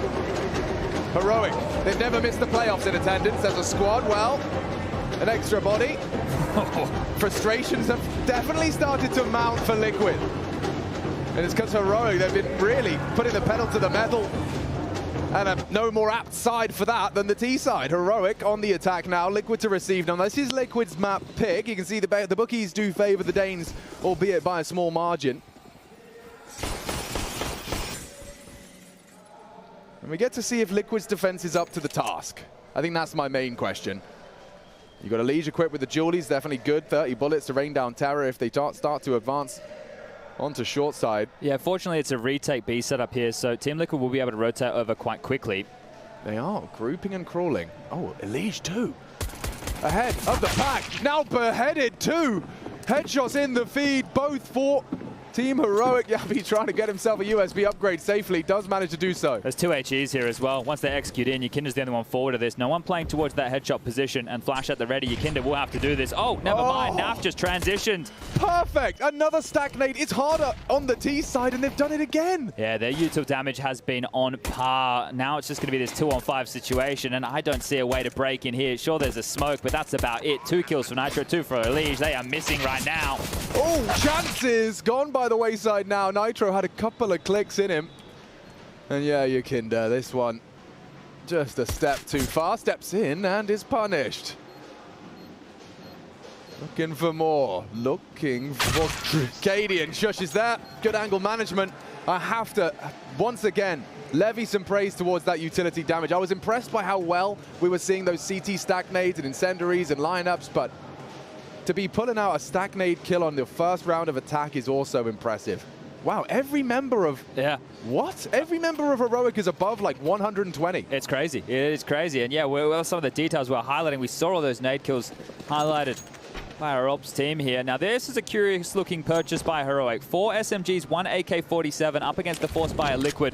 If Heroic win this, they're going to run away with this map. You must have something up your sleeve, right? You don't do this without a game plan, and you can see there's a prioritization of utility. Yeah, well, funny that, because they've been pinpoint perfect with it so far. So that makes a whole lot of sense here as Yakinda gets an opportunity to at least take a fight. The run boost across, I'm not sure how much he spotted there, but has to have a good idea that it is possible. Tessas will be the best to joust against both of these. Deagle. Ooh, one shot. And the re-smoke. I guess the timing on this, they can just wait out this smoke, right? As long as they don't give anything over to Yakinda here, he really would love to just get some tags. It doesn't have to be lethal. Just to soften them up and potentially force them somewhere else, because we have Nitro and Naf over towards B. OC still patrolling mid. And yeah, there we go. So just starting to unload. Hot lead, nades. And he's in the safety right now of the toolbox, and Yakinda knows he needs to take a fight. He's going to put him in the open. Cadian's going to run him down. Yeah, he's trying to take space. You can see it in his eye. He's now a lead. Goes wide. He's gone. What a game from Cadian, the in-game leader here. 22 kills. Right, this was a question at different parts of the year, different moments with Heroic in the server in terms of being a leader that the team will trust no matter what he says. He says jump, they say how high. But in terms of the fragging department, this will make you believe in your leader even more so. 22 kills, mauling Team Liquid, and a major playoff spot on the line. That's enough to make anybody a Cadian believer right now. It's just OC holding on to this Deagle, and let's see if he can grab himself something. Crazy. He has the same amount of frags as the top 2 performers of Liquid combined. Yakinda, OC, 22 frags together. Cadian, 22 alone. Yeah, look, Elysian Nitro, they're just nowhere to be seen right now. That's one, and we'll get to survive here. Yeah, that reload means that he'll get to hold on to his life. So carried through, but that's one of those kills that's just about stat padding. It's not going to mean an awful lot in the context of this game, knowing that Liquid are going to be on what should be an eco here. So that was just easy. Cadian surging forward, and then this one, right, he's leading at the front, right? And that kind of sets the pace for the rest of his teammates to follow through to make sure that they're there to trade. Nitro has a flash at the ready towards middle, but they're quite loud over towards A. This should be heard from Yakinda here as they have thrown out a gap smoke. They just want to negate his position altogether, and understandably more so now that we can see that little gap. So we'll have to stand and, I was going to say fight. He will get flushed back, and they should be on high alert as this rotation coming over. Remember, the one flash is the best that they can do. Yeah, well, there's a lot more nades on the other side of the court. Look at this barrage of utility. Liquid melting at the hands of Cadian, up to 24 through his own flames as he knows this one is his game. Sprayed on down, bodies are dropping, Liquid's hopes with it. This is grief. And this Cadian story, look, 27 years old. I think if people did catch that little clip at my displeasure during that break right there, you can see just how long he has been doing this for. That little event back there, that Gamescom show, I think that was 2015 or 2016. Regardless, it feels like a lifetime ago as far as Counter-Strike is concerned. And he was back when I was competing against him, and I've been retired for 6 years now. So he has been on this journey for an awfully long time. And the fact that he is spanking Liquid right here, right now, this is just a pleasure to watch. Absolutely, yeah. He's evolved over the years for sure. And he's just been so stubborn with it. Years of missed opportunities, failed projects. Wasn't a favorite son of the Danish Counter-Strike world by any means, right? No. And even at this juncture still gets considered to be a bit of a prickly individual. But this is where Liquid can get back into the conversation here. This looks geeky. Shush has got a nade line up for the stack nade on quad. I mean, that would definitely trigger anyone sitting behind and likely eliminate them too. Well, Naf can now actually slink into that position if he'd like, and that's a defensive T-smoke thrown towards the front lip of B there. So that is going to at least draw the rotation, or at least inquisitive glances of Elige and Nitro. Yakinda coming over as well. They're going to have to flash and search for some info. But all the way back to spawn to pick up their goodies. And they're not in a rush right now. They look extremely comfy, Heroic. Incredibly so. And just so cold and calculated as well. Yeah, it feels like the game plan is working to perfection. They are heading back towards B, and those 3 prongs that we mentioned are still close by. Starting to imply commitment. That will pull what little Liquid CT smokes they have remaining. Now just 2. But actually 22 seconds, lads. This is going to get really uncomfortable. Molly will force Naf wide. Has to extinguish to survive. Does so. Shush in. 14! I cannot understand how this is still a commitment. 10. You've got to get that bomb down. The frags are in. One more it's required. Bomb is loose. Round is surely lost. One more. They just had to kill OC. Yabi has the chance. Good God, that was a close one. Wow. Okay. Down to the wire right there. Maybe lost track of time a little bit, but it looked perfect until it didn't. That bomb just getting flung forward That was the difference maker. If it stopped and stood still, that would have been at the feet to get scooped up and get planted. So that one is a gift here. Liquid, but a divine intervention in this one. They'd have been so mad if you lose this one. OC must have seen the time. They lined up here as well. Oh. Look, he gets gooshed through a teammate. Oh, my Lord. Oh, if he didn't hit that, it was curtains. This is crazy. They bought into MAC-10s again here. They want to be fast. They could have bought AKs. 3 MAC-10s as a purchase again. Heroic, are you doing this on hard mode? Yeah, this is full Mythic Plus difficulty. Trying to innovate at the biggest of stages. Nitro hears them, concedes. OC already puts his name in the feed. Tessa's gone, but those SMGs bound into B, and it's unguarded. They can lock it out now if they've got good mollies. Bodies on site. You can't go for this if you're Liquid. You're going to give everything over here. Oh, Naf! Okay. That's a huge play. This round's back on. He's back into B. They kind of exited for a second. Now the fight comes to them. Hard spray transfer for Cadian. 2 already on the AK. And then a 2-on-2 on the fade. Yakinda caught on the reload. It's OC back in business. 1-on-1. An SMG for Stow, not the weapon for the job. OC lets it go. And Heroic didn't need to come in with the SMGs, but still profit. That's crazy. That is crazy right there. Look, that's a Cadian call. That's what we'll call that. Massive stuff here. Look at this. And look, this is a classic game that we talk about standard bang, right? Both teams just wanting to fight, and NAF understanding, hey, this is a very important round. We have to take this battle. We have to take this fight. Leaps around the outside of the building, gets his feet on the ground and gets a kill, but it's enough to lure Liquid into their demise. Back to the pistols and back to the dumps. As fast towards mid, the nade's going to land down. He's going to get cleaned up here. Should be have another one. The bomb recovered by Tessus and his handiwork. They look so comfortable. It is ridiculous how comfortable Heroic looked right now. 14 is guaranteed. Very much playing their game on land for a spot in the playoffs. And whoop, down goes Elige. He's having a bit of a nightmare start here. This is some of the best I think I've seen Heroic look in an awful long time.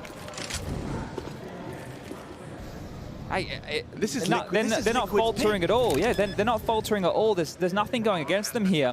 That result against Cloud9 for Heroic playing in their favor massively with this choice. Liquid thought this was a weakness. This doesn't look weak at all. Yeah, as mentioned, that's 14. So a 7-round advantage here. Just need 2 more to close this out. We have Mirage coming up as the next and Overpass as the third and decider. And looking to get a little bit of revenge here. These 2 teams faced off at Blast Premier Fall Groups back in August. And Liquid 2-0'd them, 16-8 on Overpass and 16-8 on, 16-6 on that of Vertigo. So this is a stark contrast. Well, they certainly had some demos to review of Liquid's approach. But yeah, some rather blaring absences in the fragging department. Heroic, quite the contrary. Everyone pulling their weight, all in the teens. And you can see the update of that B stream. Team Spirit taking on Sprout. They've already attacked your pick'ems and doing so proudly. Lonks also making an interesting statement with an interview he gave to hltv.org, just saying like there's the beauty in our individual skill. Saying he thinks they have the individual skill to rival that of the very top dogs. Well, we'll see how that one goes. You can check it out for yourself at ESL_CSGO-B. Squad streaming as well, I think. Yeah, that's right. You can see it. I think there's all those options out there. I'm not a Twitch aficionado, but I'm sure some of you at home can work it out. Wow, Elige still having a rough go, Alex. 3 kills for him, 4 for Nitro. And you need, for this team to be successful, the 3 names that you're looking for here in the rifling department are Yakinda, Elige, and Naf, and then whatever OC can find in the AWP, and then Nitro. But we're not turning to him for bags of frags. It'd be nice if you brought a little purse of frags or something, though. Yeah, a little coin wallet. Yeah, a little coin purse. Well, this is Heroic. Ooh.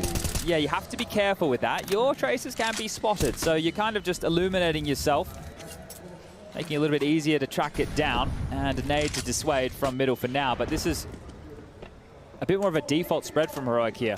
So out of the timeout, I think they were expecting Liquid to throw some aggression in their direction.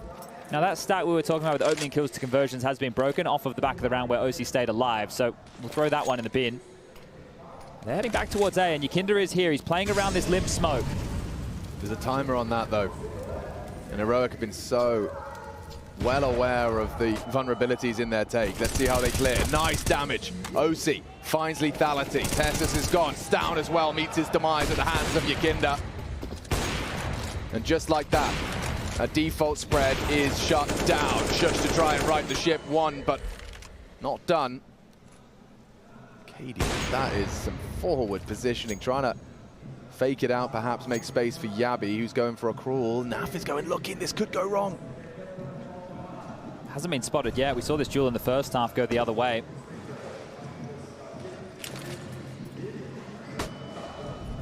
Oh! Naf gone! Yeah, we got revenge. That. Yeah, at least Nitro's on the site and on the job. Double from him to secure the round. It looked good, but Nitro ensures it's theirs. All right, well, they will concede the 8th round here to Team Liquid. I'm curious to see if we do see a little bit more of quickness come back out of Heroic here. As mentioned, that was a bit more default spready. They were taking their time before they got into the action. But now they know what they're working with. OC into the AWP. The rifles will be purchased across here. And sure, a little bit of trading over towards that ramp. But Nitro, yeah, stepping up here with a tight little double. That was a great shot from Yabi there. At that boost, just the timing with the flash from the CTs. If it was a second later, Yabi would have been completely blind. Actually, that duel would have already happened. That flash wouldn't have mattered at all. So still a nice shot to hit. Well, let's see. You know, you question whether that pace is going to return. And Yabi's already breaking glass to imply some more presence onto short. Whiffs his incendiary there. And Tessa's going to be the first man in. With down, they push through the smoke into the nades and lots of utility. Elige naded on his nose. Double, ouch! 6 HP, burnt to a crisp. His death, how many times has he actually been able to shoot at his opponents? Been through a smoke, getting naded, blown out of the server. That frustration has to be rife right now. And Yakinda, maybe he can change that into a celebration, but needs a multi-kill here as he creeps forward. Might have them on the timing. Could. Down though, far too aware. Tessus is the one to bring him down. Again, they just have to regress. OC needs to find something here. The fight has to keep coming. You can't just sit back. Not with a 2-man disadvantage in the map right now. It's being combed through. Look at this from Yabi on the timing. Spots the foot. It gets the kill. Transfer from Yabi. Cadian's almost got 30 kills as well here. That's quite the KD. They're just padding their stats as they dispatch of Team Liquid on their map pick. Punish pick my bottom. Okay, big one back. They clear it out, and OC actually catches down at the bottom of the ramp as well, so as they plant on B, you can really just hope to hold on to what you got. Yeah, the kid's been picked up. If you want to consider this, you have to clear through so much, and it's... Yeah, immediately the conversation should be, let's just try and hold on to this, but Cadian's not the type of guy to allow it. You can see the hunt, it's already quite spread. The only way this goes wrong, if Cadian oversteps, and Nitro with that scooped up kit can make it fast, but Bomb already halfway gone. That seems like a pipe dream. Yabi is very quick. Gets across, they've trapped him in. Oh, you're pinned, mate. You are pinned. No! Horrible death for OC. It's the way in which they're dying as well, Chad. You know, you talked about Elige's death. That one from OC, a prime example. Heroic just seem like the evil masterminds just torturing you as you lose out on your map pick. Yeah, they know exactly where to expect Liquid in every single moment. And on top of that, just what they're throwing in their direction, right? It's not just knowing, hey, you're here. It's, look at that onslaught. 2 nades and a molly landing in unison. Elige isn't going anywhere other than Tilt Town, and that's a long way down from the 51st floor of Vertigo. Oh, man.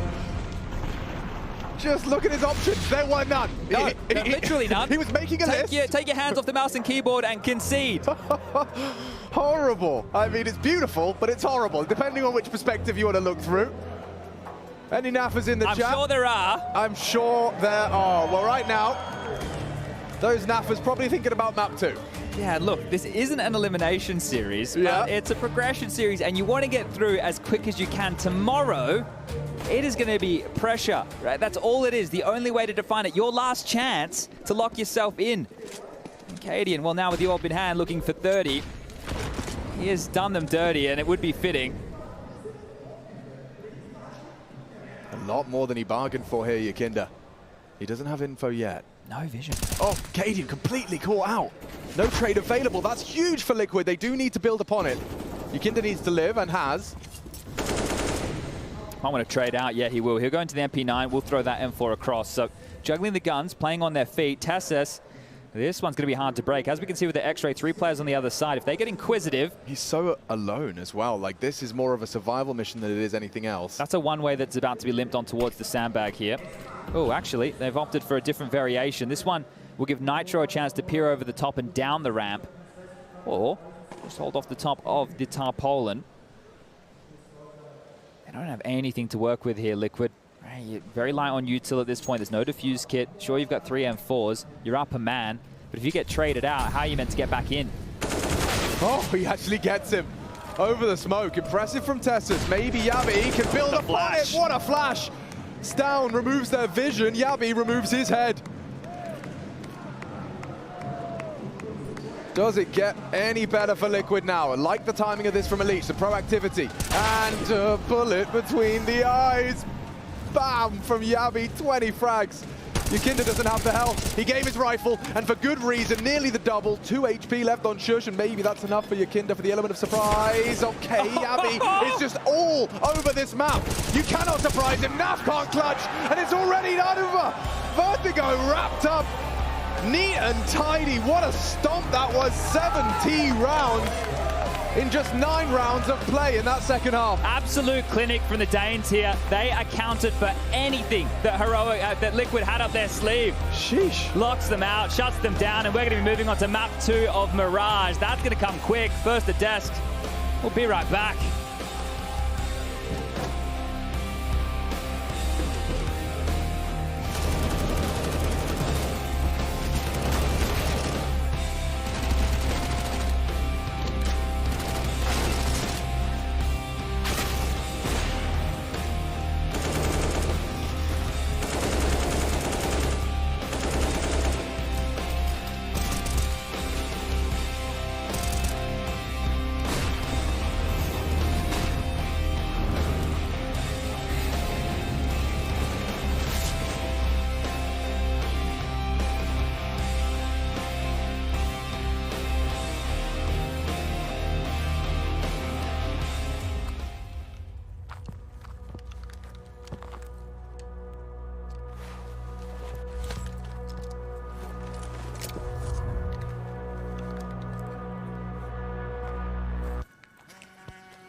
Never did it for the fame, never did it for the game. When I picked up the mic, it made my whole world change. Started back in my bedroom with a double cassette. Had nothing to prove, no records to press. Never followed the trend, I just kept pursuing to be original. Now copy what everyone else is doing. Large in the charge, against all odds I don't bite. And call that paying homage, I'm still doing it. Plugging my mic, sound check. It's gonna be another great night, come correct. Got heritage, whatever kid, I'm not work for hire. And through it all, I never lost my desire, no regrets. Part of me for being such a dreamer. All these memories keep giving me the fever. I'm red hot, cause good times don't last. And right now, I think I'm just stuck in the past, cause I don't wanna follow the trend. I don't wanna follow the trend. I'ma be this way to the end. I don't wanna follow the trend. I don't wanna follow the trend.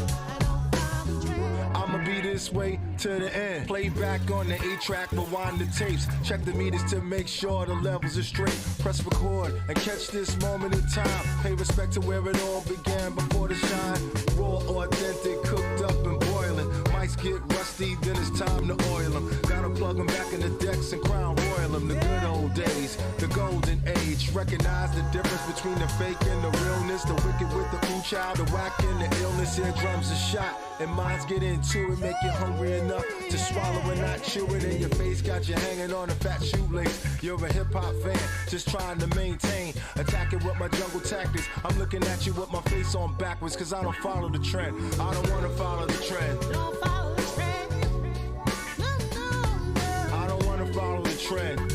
I don't follow. I'ma be this way to the end. I don't wanna follow the trend. I don't wanna follow the trend. I'ma be this way to the end, yeah.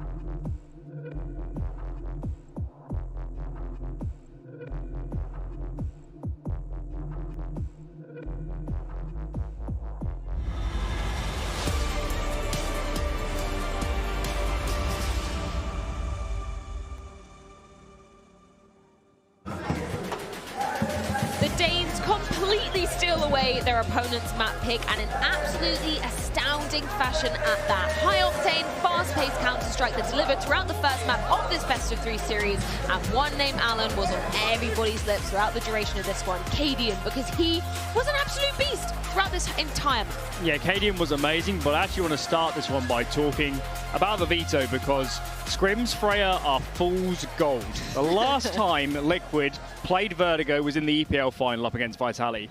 They have overhauled their T-side completely. They're playing new spots. They've changed 4 of the players, essentially, have changed spots, and this is their first official playing these spots, and they pick it into Heroic in one of their most important games of the year. And as Janko will attest, there's so many problems that you don't see until you official a map. There's so many situations they've been put in that some of these players haven't faced in these spots before. And in a series where Ancient was a fine pick, they just beat Na'Vi on it. I'm stunned they went for Vertigo, and they've been punished for their hubris. Yeah, I think it's potentially a matter of Liquid. You know, the vetoes are done pretty close to the game. It's done to the Valve client, through the in-game client of the Major. So they were thinking perhaps the surprise element of picking the map and also the change of positions, right, would maybe rattle Heroic. You know, maybe they wouldn't be ready for it, but Heroic didn't care. Yeah. I mean, we've been talking about it for a while. You know, they've been a top 3 team, a top 5 team that doesn't have even a top 10 upper. Talking about Cadian, he certainly played like one in this game. Tons of impact, right? And I think for Heroic also, just the fact that they're relentless and they play their own game, they play a fast pace no matter what.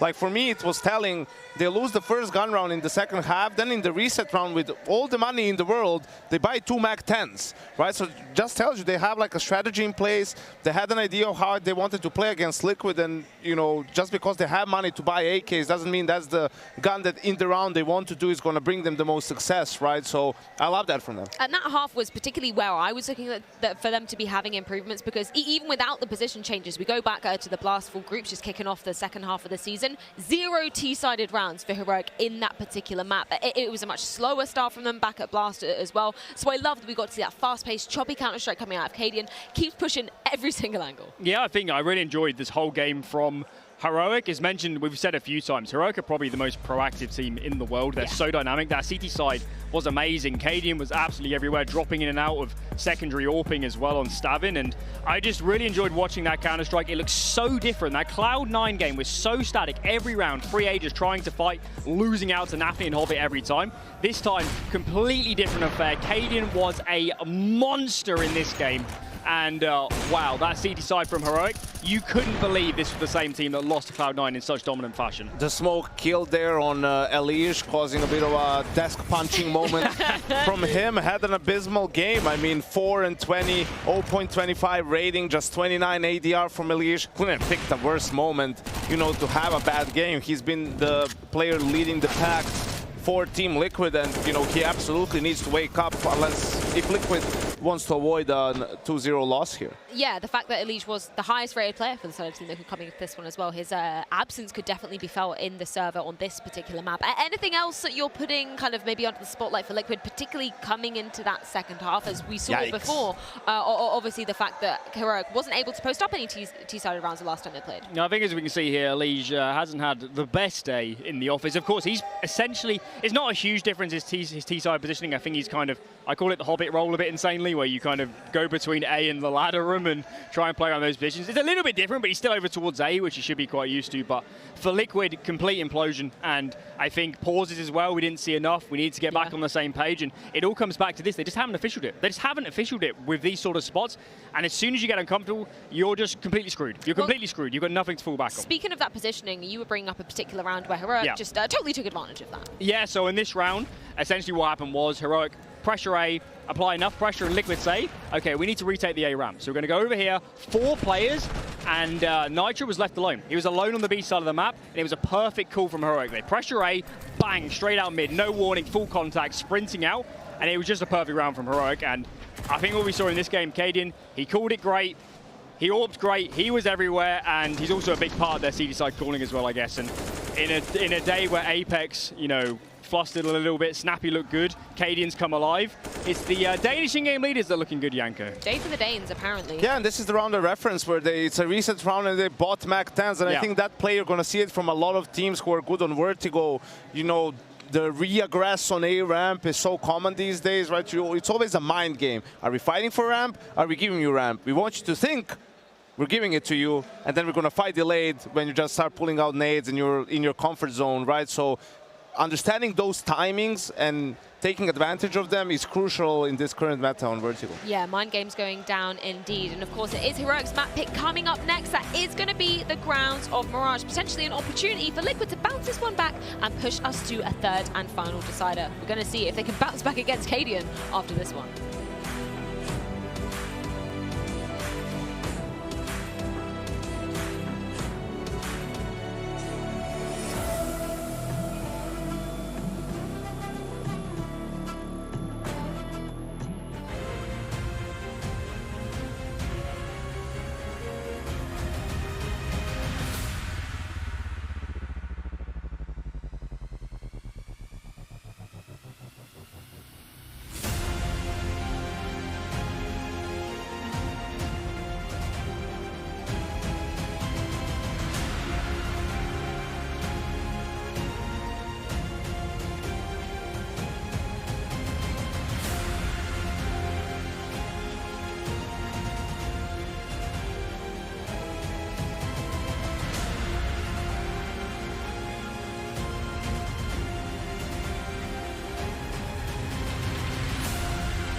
Journalism featuring Liquid. Next door, we've got Nitro and Elige. We need to come up with some antagonistic questions for them. The thing about Nick is that he always gets tilted when he get asked about Valorant. You're thinking of re-returning to Valorant. Yeah, okay. yeah. But isn't it funny if we say re-returning? It doesn't make any sense, but yeah. Tell us more about this decision. As you become talk older, about his age as well. Yeah, your teammates can find in Parlor that you've been getting more progressively toxic. And sometimes violent. Why is this? He should no longer be known as Elige. It's Johnny Jabs. Yeah? Agreed? Okay. As a world-famous karate master. I would get so mad because I train Taekwondo as well. Do you think you could take Yakinda in hand-to-hand combat? Ask him about the setup. Ask him about the setup. Why don't I just write that and then see what Trey says? So he confuses my setup with John's, and he thinks that John is playing like me. Something, Yakinda at the end, okay? Liquid, are we ready? We're ready. Let's do it. Let's go. We gotta go. Here we go. Fruits of your labors, guys. Nick, obviously you are thinking of returning to your home of Valorant. Can you tell me more about that? The return of the return, or yeah, like return-ish. Yes. I don't know how it'd go. Cool. Your teammates have confided in Paula that as you have been growing old, you're getting progressively more toxic and sometimes violent to them. Yeah. Why, Nick? I think the older you get, you just get angry at little things, like kids coming on my property, missing a flashbang here and there. Well, they don't curve in this game. Yeah, but they do in Valorant. So your mind, yeah, okay. Yeah. Yeah, got that. And Johnny Jabs, as a world-famous karate master, do you think you could take Yakinder, Taekwondo expert, in hand-to-hand combat? Hand-to-hand? Or if you'd like to perhaps demonstrate, display some of your moves right here on this table. I don't know. I'm a little rusty with those moves, but... John, come on. Get your stretch in, man. Get you, get limber. John! Nah.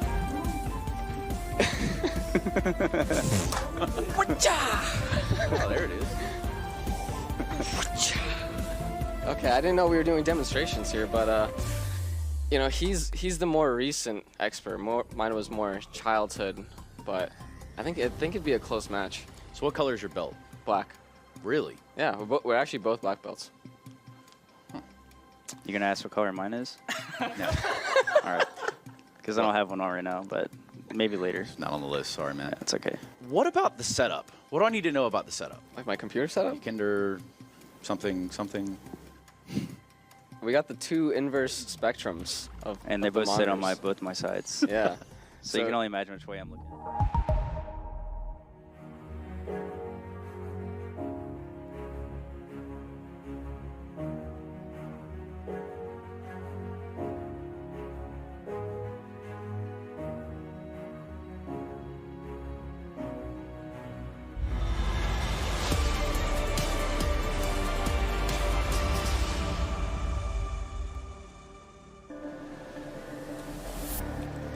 We return for our second map of this best of 3. Round 4 of the Swiss stage of the Legends stage for IEM Rio, and these boys on screen. I've never called this before live. The metal detector coming out, and a tweet from Heroic. Positively surprised with Liquid. NACS has already managed to win 8 more rounds than any of us expected. I got baited into that. Okay, so the banter on social media and the fragging in the server, and some nice little content there in the break. Johnny Jabs, he might need to throw a karate chop or 2. We might be going chop home. Yeah, I mean, well, certainly to 2-2. Johnny Jabs will have one more shot, but yeah, it's been volatile for Liquid, and they really got pushed around the server in that first map. It's indisputable. And we will jump straight in to Mirage. Map 2, this is the pick of Heroic. They've done some crazy things historically on this very map, and they looked historic on Vertigo. If they can keep this form up, I'm just excited to see where this will take us. Liquid, Black Eyes, looking to throw a jab back. And they've got so much space. What a dream. I mean, this is very commonplace on Mirage. We do have a 5-on-5, or with an exception. Yeah, keep in mind Tessa's here. Oh, well, that's if Cadian doesn't beat you to the punch. A quick they're coming in through CT. Okay, hovering for that USP, and yeah, every fight is being won out. One back from Naf, needs more. Tessis' flank is going to be putting OC on the floor. Still, though, not easy, but down. Does just about get it across the line. Yakinda playing games, losing in the 2v1. And damn, okay, Heroic, yeah, straight back to their winning ways. Yeah, and Cadian picking up where he left off, right? He had a fantastic first map of play there, getting highlighted by the desk. I think you could only really sing the praises of Heroic. There, everybody showing up in buckets and spades. Was it 29 or did he get 30? Yeah, 29. I think he stole down 29 there. It was one of the first deaths towards the tail end of things. But pistol rounds were swapped on Vertigo. So that is Heroic picking up their second in the series thus far as the window smoke deployed, and a force fire here from Liquid, and a variation this time, mainly rifles. So dependent on the map that they're playing, understanding that you're going to have some longer corridors, longer duels to use these AKs and Galils, and just the one MAC-10 for Shush. And he's going to be the point man, so this is perfect as far as bread and butter Counter-Strike goes. Yeah, Legion's D could get tested here. Reaction smoke, he's going to be playing around that as they do head towards Palace, and out with the MAC-10s, leaping through. Elige has nothing to report. Neither do Heroic. They haven't committed yet. Curious they didn't go there. The commitment of 3 players at the precipice of Palace, ready to pounce on out in towards A. There's no commit, and Liquid really haven't moved. Elige blocked that smoke. It forced a slight gap, but there wasn't any vision through it. This is interesting. To have 3 Palace, to scrap it and go for a ramp hit late. Well, this is kind of better, right? If you sprung out of Palace with those rifles, you're in a little tight choke point even where you could get peppered away. Here through the ramp, they can spread towards Tetris. Yeah, Nitro just caught on the flash. His Tessus does the initial sweep. Now the procedures can come through, as can the frags. Nitro down and out and a missed scout shot. Naf won't get many more opportunities. Heroic starting to suffocate their opponent. Flashes executed to perfection. Chip damage out of Elige's Deeg, but it's all for naught because now the site is lost. The bomb will be planted uncontested. Just like that, second round is found. And yeah, Heroic just doing it by the book. It's their own book, but they're doing it by it. Yeah, and it's all the little details here. Now, if you're not familiar with the KAST stat that HLTV have, go over there and check it out, right? Kills, assists, trades, right? We're talking about ways that you're contributing in the round that isn't just through the KD column. And every kill we see, there's like either some nades to soften up, a flash coming through, there's a trade in the mix, right? It's a bit more buttoned up Counter-Strike, right? We know that Heroic, we dub them affectionately the fakey boys because the type of maneuvers they like to pull off, and they haven't needed to pull off much of that here today. Every plan that they've had, every decision that Cadian has made has seemingly worked out. It was that one round on the B bomb site where they just ran out of time, OC staying alive. Right. Sure, other than that, that's the only real boo-boo. So I think this is just a fantastic start for them, and if they can continue with this momentum and Elige stays quiet, remember they highlighted on the desk just how few impact he had.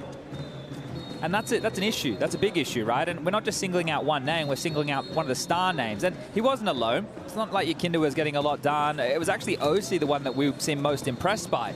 So carried through with a couple of retained upgrades here into round number 3. Down selling an awful lot over towards mid. This flash forward from Nitro, it's not going to net them anything, and a shadow spotted. So Yabi communicates that fiercely to Tessus. He'll be here for that trade. It's a strong position for the Deagle if Elige stays here. It just takes one good click to start this tumble of attacking resources. You can see that they're coming in once again primarily through this ramp side. Good flames to stop the swing. Now that's damage and that's execution. Nitro finishes off the scout. That's the Elige Deagle. Needs a lot more where that came from. Otherwise Heroic might just dig their heels in, and they are down good. Cadian as well. And now OC left alone. The perfect flashbang chatter. It's just an embodiment of what we've been discussing throughout. That tells me this is normally indicative of one thing, like one key focal point here, that communication is at an all-time high, because you'd be overstepping that mark. And the thing is, it's not just about, right, you getting told when you can push. It's you maybe already in that motion and your teammate going, I'm flashing for you, right? And it all just coming together. And you have these games where you feel like you're floating on a cloud as a team, and everything just feels so light because everybody is functioning at 100%. Like this maximum awareness. You can really get into those matches here, and no better place to do so. Jumping out the window here. Different look, very different look. This is going to feel different for Liquid to receive. So many players towards B here, trying to get punished. Naf over towards B. This is one of the absolute best you'd want anchoring the B bomb site. It's not the in-game leader, it's Mr. Fly. Yeah, you see what he's got already. Yabi working with a little. Yakinda got to do a lot. Jumping across, is down, tagged up, running out of bullets. Still Naf has 8 in the mag. He would try and reposition, reload, but no option. Reposition available for Naf. Frag found, 4 on 3. This is what Liquid needed. They've gotten away with a man advantage pre-plant. And Elige waiting to arrive on short. Bomb will go down. Still surely favors Liquid on this retake. It does now. OC slaps out another. And that's Elige retaking with the squad. Most members of Liquid there contributing. Nitro the only exception.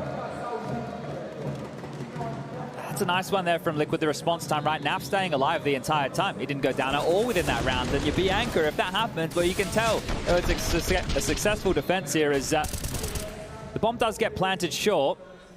It will be another heroic buy, but Elige now starting to hit a couple of shots, especially at range. That is going to start filling you with more confidence. It's a bit early to tell, but certainly would have an expectation that this doesn't feel the same as Vertigo in terms of it just being so impossible for Liquid to get it rolling. Back over towards A this time. Tessus feigning middle.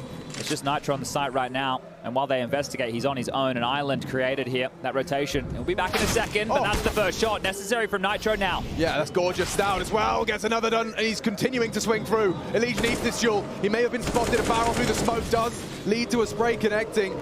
Alive, though, on connector. Naf chips through the smoke as well. Tessus is the unknown entity through the underpass. Bomb denied. Yeah, they were going for it. Shush picks it up. They haven't cleared CT. Yakinda can spring alive and stop this and deny unless the AWP hits the shot. He's posted a free frag. Cadian can do nothing about it. Can Tessus and Cadian make a round out of this? OC says no in capital letters. And the missed shot out of Cadian is all she wrote as Liquid immediately jostle for control. A quick change up from map 1. Everyone already contributing. A little bit flustered there. Naf again finding impact, right? That kill through the smoke not only gets the frag, but stalls out the bomb going down, right? And you want to get that 40-second timer on the clock as quickly as possible. You see the maneuver back behind the firebox, having a plan. That was sketchy as it was. So they do find their second CT round, and immediately you know what that sound means. It's a timeout and called from the Danes. Heroic opportunity to get exist. Legendary coach on the mic. Well, legendary player turned coach, looking to write his legends as the man behind this Danish squadron. But he certainly knows what it takes, doesn't he? Yeah, Swedish flag, NIP fame. And he's been in environments like this before. Now, I just want to recount here the way that Vertigo started off. It was actually a little bit closer, right? It was 5-3 in favor of Liquid early, and then the game ended 16-8. So that tells you just how few rounds they got as Heroic heated up. So let's see if that can continue here. Hey, it's good signs that the morale has been maintained. You know, it could be easy to downward spiral. Liquid actually have somewhat of a tendency, historically, to disappear when already down in the dumps. They've cobbled together this buy here. You can see some emissions in the Tech 9s. Otherwise, there are rifles out to play. And let's see Cadian. I think he wants to get aggressive with it. He wanted to brave the flames. The footsteps were definitely made. So that spam through, acknowledging it. The B-bomb side just feels so scary. Naf and Yakinda, right? How are you meant to get through these two monsters? Yeah, it'd be hard to trifle with them. And we already know OC's in decent form from map number 1. So his AWP currently posted towards Ticket. And if Heroic do return, then we'll have to make sure that he's either obscured by smoke or flashes, or maybe a combination of both.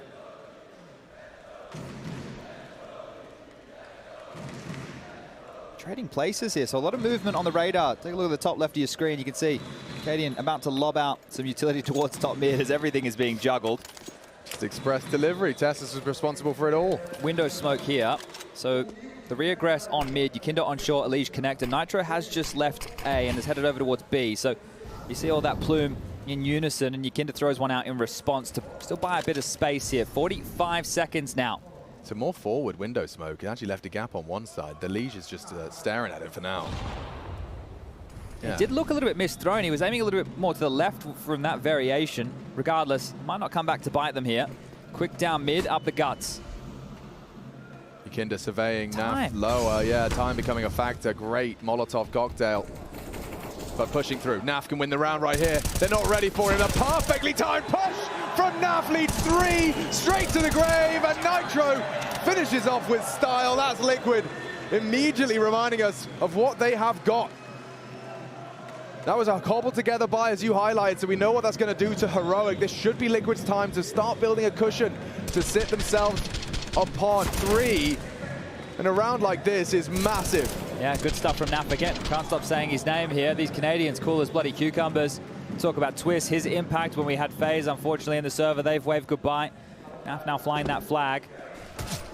Seeing here if it can bring it home for the Maple Leaves. But, yeah, this is Liquid's chance to keep things clean and continue to build this bank that they're already working on here.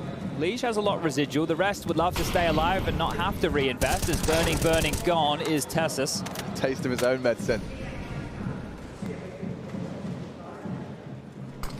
Okay, wow. Down, we'll take that one. That's a big shot. That's the ticket player of Nitro removed here.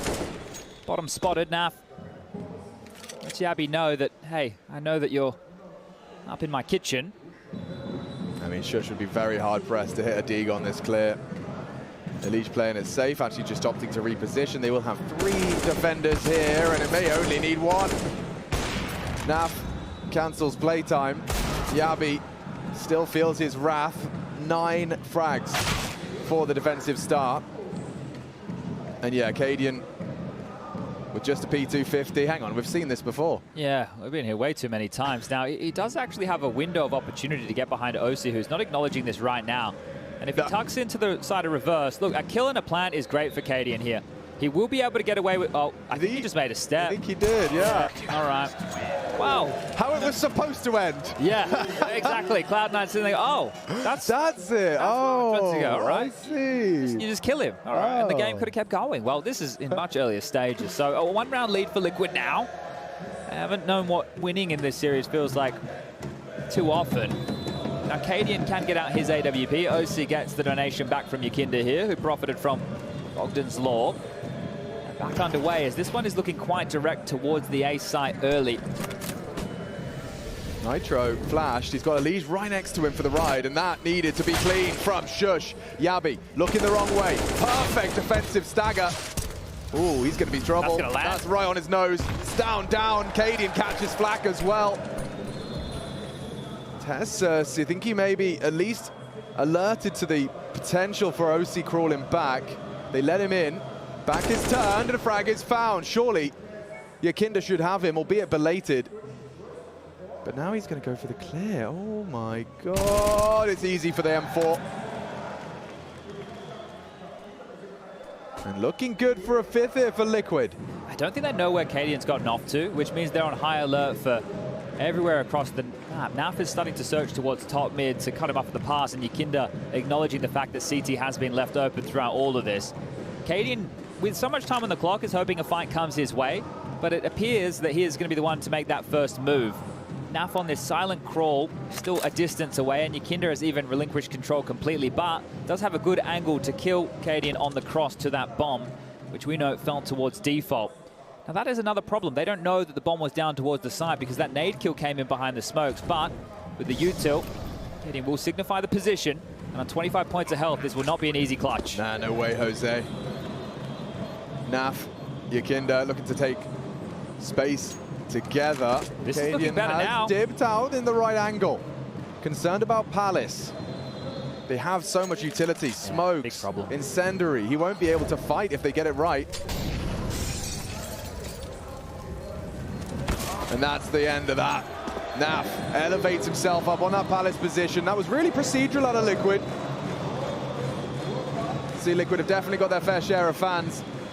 Yeah, process of elimination there. Rio. I liked how they handled that. That was really nice, right? And that's the type of round that could be a tilt round. So the fact that they keep their head screwed on tight, especially after this trading, that pathing from Shush, you can see that beeline, understanding exactly where these two smokes, the up, down, and actually the deeper on the up, that one landing on the stairs. And if you want to protrude, that's a kill they'll happily take. So like that quicker variation in towards the site here, the plant profits, and Heroic buy again to stay threatening. But this is where, if you want this to go to a third, you need to see Liquid starting to distance themselves on the CT side. Oh, this is a quick take up mid. Good flash. Brilliant flash and double out of Liquid. Yabi tried to right the ship. Instead, it's just further off its keel. It's down Tesses very early into the piece. And losing bodies through smokes. We've seen this one way. Good. Yeah, definitely for Elige. Any kills Elige gets like that is going to put her a little bit of a grin to the face. Naf already a nice forward position. It's safe, it's information, it's denying a part of the map. Of course, it does mean that OC would have to be aware of that. We'll see how neat and tidy their comms are. How often in these first 9 rounds of play have Heroic just been in one of these filthy positions, slightly unaccounted for? Awares that it's possible, but slightly unaccounted for that they can spread out this far. Sure, Elige is going to be considering after this mid sweep. He's so deep. I don't know if Tessus even clears this. Does now. Well, one tap to the side of the head. Look where the bomb is, though, Alex. Yeah. What story would we be having to start to tell for this one to pay off? I mean, especially considering how spread out these CTs are, you're just not going to find the fights fast enough. He'd have to be knife out running now. Gives us a little spray tutorial, but I guess he's just going to look to go down, maybe take one with him.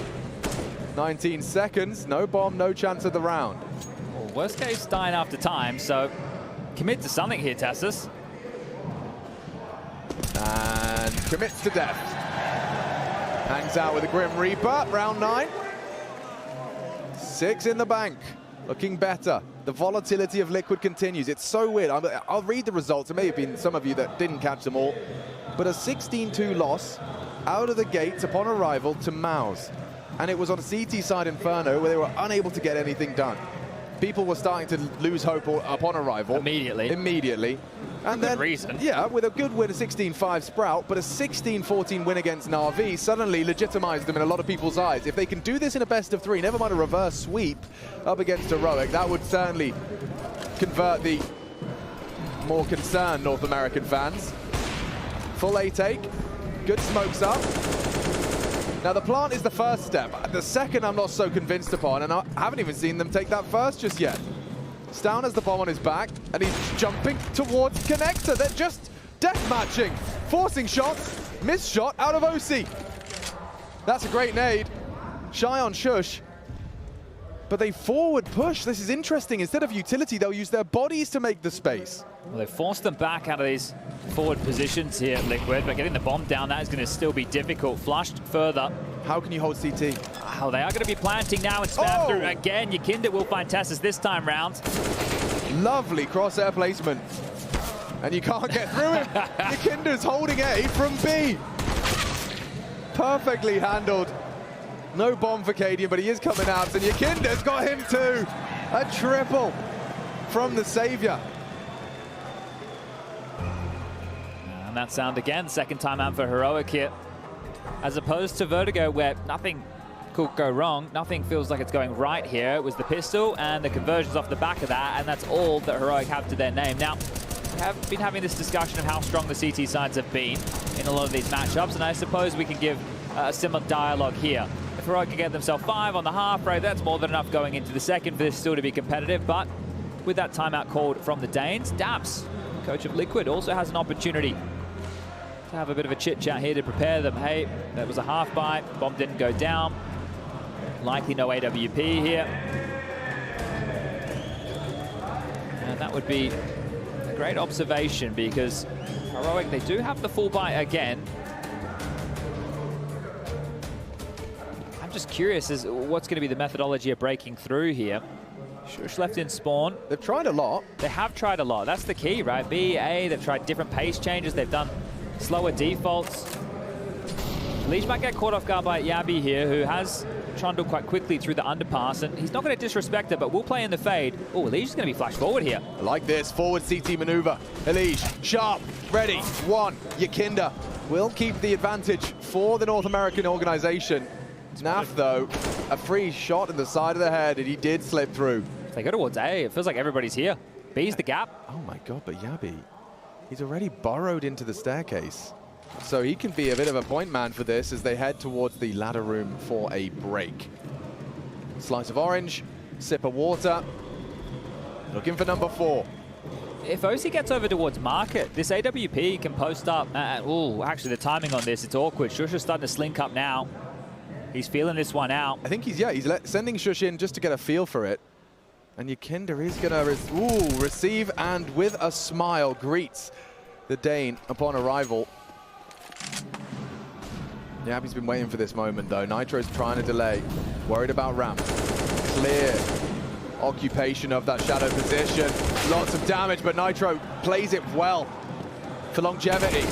Nice one back. Surely nothing left for Jabi to do, especially considering Yakinda will slap him down into an 8th round. This is Liquid fully shaking off that first map. Yeah, and we were talking about dominant rounds there for Heroic in map number 1. Well, the same can now be said for Team Liquid, and you can see that by the fact Nav had 16k coming into this after the rebinds. Look, he still has over 10. Yakinda with 12k, 12k for OC, and it couldn't be going better at this point of the game right here. Heroic in that round, they had all the information on where all 3 players were. They just didn't have enough individuals to capitalize, and a miss by there in spawn. We might need that one highlighted by the ops team. An over purchase. Yeah, he's had to buy Kevlar with it. Okay. See what they can get done. Doesn't look like much. Aliege tries to end the round right there and now. Now still 1 weapon in play thanks to Aliege off his corpse. So I should say 2, I guess. Shush rocking. Yeah, then Agev. With 150 bullets. I thought they were going to leave it at spawn, but he's carried it through. If he gets a kill with it, I guess we can have a bit of fun. Yeah. Maybe not so much fun if they win the round with it, but that seems to be fading as Nitro fades Stoun's lights to black. Having a jiggle right there with the knife in hand. It's no way you're doing it with that heavy machine gun. And Cadian, well, last man standing again. It's crazy the contrast between these 2 maps where we just found ourselves about half an hour ago to where we find ourselves right now. I mean, night and day for both of these teams. We were enamored by Heroic, looking better than we've seen them in time, if ever. Now it's Team Liquid's turn in the spotlight. Double peek and handled. Yeah, Yakinda's warming into things, and that's a very good sign for Team Liquid fans around the world. You can see not only is it Yakinda, it's Naf. You mentioned Aliege. He's already managed to shake off what was a disastrous, as the desk put it, first map. Are we sure the veto's right? Maybe we should double check right now with production. Hey, dude, was it Liquid's pick Vertigo and Heroic's pick Mirage? Well, either way, Overpass as that 3rd, and feeling like it's getting ever closer here. Yeah, man. I mean, you put the meter stick out, 5 rounds, handleable. You can build a defense out of that. 3 perhaps insufficient though, and Yakinda's already jumped out, called it clear, and the pieces will be able to maneuver to handle mid and A. Cadian fires off an orb shot. Tessus may have been spotted on the jump across. And Naf walks forward on this. Knives are out. Stoun looking silly. Tessus will trade. Running back into Yakinda. And Leash wants them dead. Okay, lots of blood all over the map. As Shush just walks out Palace during this chaos, during this distraction. It's easy collections for Nitro. Open hands here from Liquid. They're happy to receive everything you're giving. Heroic and OC with the final. Yabi goes down, 10 rounds secured, and North America on their feet right now. This is the hope and dreams of a region, and they are playing some good Counter-Strike here. Heroic, panic for them into the third timeout. Where are the plants been? They were a long time since we've seen the bomb go down. Look at this haul, a 10-round haul, and in the last 5, no plants. Nothing seeming even remotely threatening. You got to be scratching your head as well when you're trying to call the shots. You know, and you take a look at that round recap. You've tried over the course of these 10 rounds a plethora of different options. You've tried quick pace in mid. You've tried returning to A late. You've tried fast hits into B, late hits into B. Everything has been handled by Liquid. And at this point, you've got 2 more rounds. You've got no kind of evidence that something was working. Don't forget, just the pistol and its conversions. You could be looking at 12 here. It's Tech 9s, it's Bleak for Heroic. And aggression again, the remedy. Liquid happy to just throw a couple of bodies up, and they're going to get a lot of info if they sweep through, and nothing's home mid. Yeah, Elish, knife out, sprinting through. Nitro, still responsible as they say anchor. And that's the end of that, too. Quick frag, quick tap out of Nitro. Clotheslines down, Heroic. Knocked out of the round. Knocked out of the stadium. Look at the confidence now. Jumping through smokes, taking fights. Nitro going for 1-taps. They found themselves here, Liquid, and just in time. This is one way to restore yourself after map number 1. You can forget about that. Overpass becomes the best of 1. Here it comes, Nitro. What a beauty this was. Bop. That one always feels nice, doesn't it? The most rewarding kills in the game. AK 1-tap, USP 1-tap, Deagle 1-bang. You could set whatever order you like, and well, here we go. Waterfall, out Palace, fast. Bat out of hell. Looking for Nitro, not gonna go down early. Leaping through, ready to play the retake, and they've lost Cadian already. He was solo mid. Now everyone from Liquid will start to head on into the site. Tessus and Stan want to fight first. Through this connector position. Resmoke's good, 2 gathered CT. Yukinda normally has these, but this time, late to the spray. Yabi successful on the plant. The elusive bomb plant found in this final round of the attacking half. Heroic, can they close? Yabi does deal with a Liege on the mantle. Comes up Ticket, comes up Trump, Tessus as well. It's only one back, OC. He's got Stan between him and the site, but Yabi's having no problems with his sight through the smoke onto Nitro, and they will secure 4. A great haul. Overpass could be a certainty if that pistol and conversions come through. Liquid touching distance of the 3rd map. Reverse sweep? Find out after the break.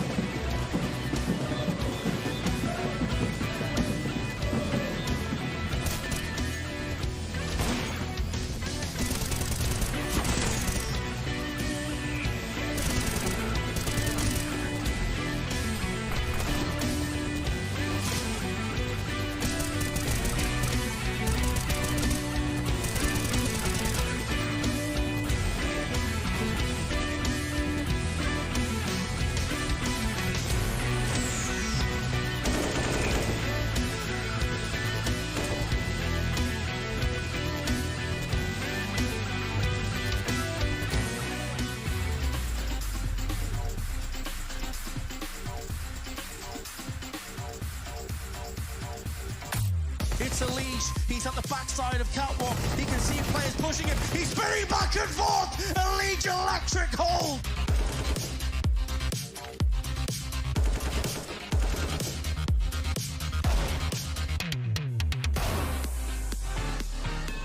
Looking to complete the sweep. Team Liquid have looked excellent here on Overpass. And Elish, oh my God, he just executes them.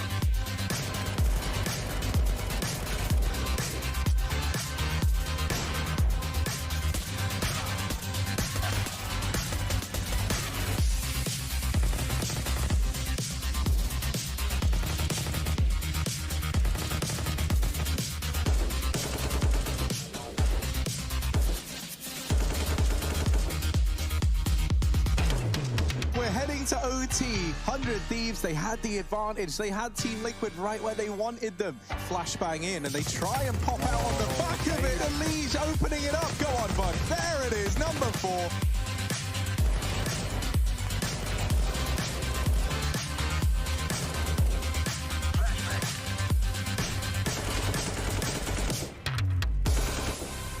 About to get real cool over here towards A ramp. Doesn't work out, but there's Elige. You said you wanted to see him. T3000 on the map. You've seen a lot of him. That's stunning from Elige. That's the big dog you want.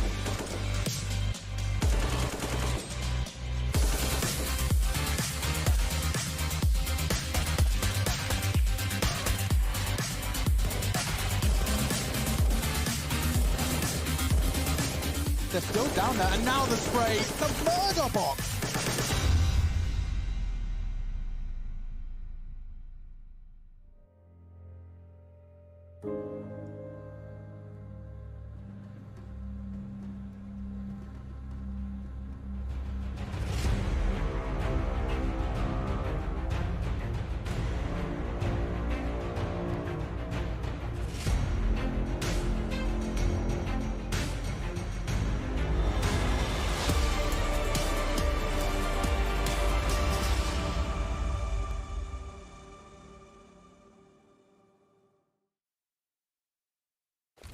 It's my Con, I think. Upstairs. Nice. Nice. I'm flashing above you, Nick. Go. I'm under shadow now. I have default. Sounds like front trip or something. Nice! So nice. Thanks. I definitely agree. It is lovely. Very nice from Liquid into our second map, and the first half has gone their way by a large margin. Heroic really left scratching their heads 3 rounds off the break, and then the final round of that same half. It's not much, but it could be enough. Will Liquid secure that third map and take us the distance? Overpass waiting in the wings. Whether or not we require it remains to be determined. Vents are broken. And 5 members of Liquid set their sights on an early A. You can see already the defensive divide. Now there's only 2 smokes in play. Nitro and OC will have to place them well. It looks like stairs and jungle. And a duel for Elige on that P250. Difficult to convert. So is that for Cadian. Yakinda flattens him. Big one back. Still 4-on-4. This pistol. Don't forget the weight on this frag from Yakinda. Repels the defense. Enables the plant. Tessa's cowering in CT, and a quick one back from Nitro really has secured it. They are riding the good vibe train through Mirage. And a nice click, only one though out of Stout. All right, well, with that comms piece we just had at half-time, that there is a good sign, right? Liquid seems pretty chill about things, and if you could be panicky, that's not the type of environment where you would be. There's 1 player remaining, but just to hear, I'm flashing for you, right? There's little details, same as what we discussed with Heroic in map number 1. So Liquid not giving up hope just yet. And remaining that for a lot of North Americans watching at home right now. It is going to be the force fight for the Danes here, so some meat cleavers in the Deagles. The scout for Cadian to try and soften, and his vision obscured immediately. Now he's called a gamble stack from his side, heavy in towards that A invest. They'll deny the connector control for now with a defensive smoke. Cadian can get himself across as comes a juggled, so Elige into this AK. Whoa, okay, there's a nade on the dome. Yakinda very soft here. The Deagle should remove him from play with 1 bullet. Yeah, Yakinda's on a bit of a flyer here.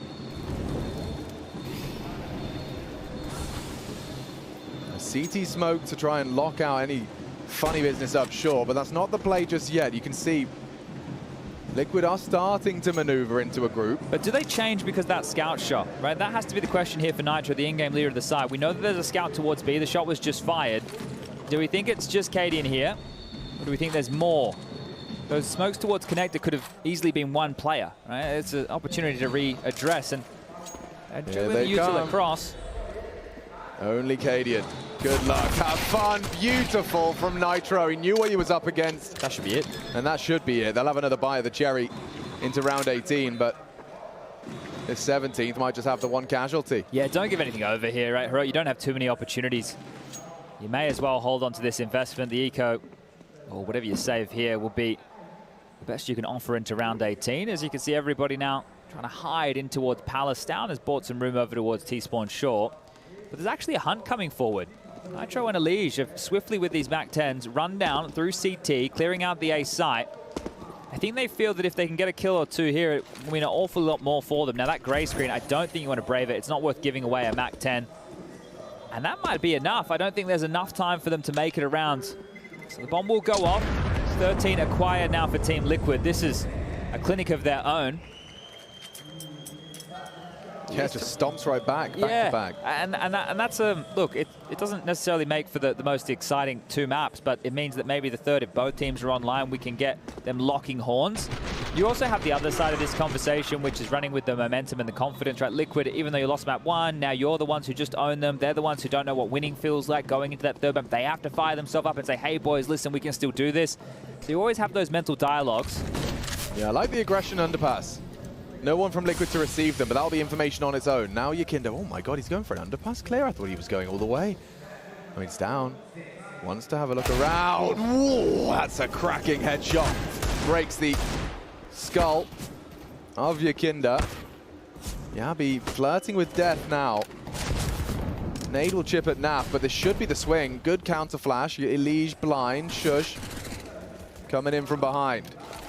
Nade, oh, nearly found them both. Still lots of damage to be inflicted. That flank is still threatening. If he can hit that first Deagle headshot, it has to be clean. Has to be clean. It's not.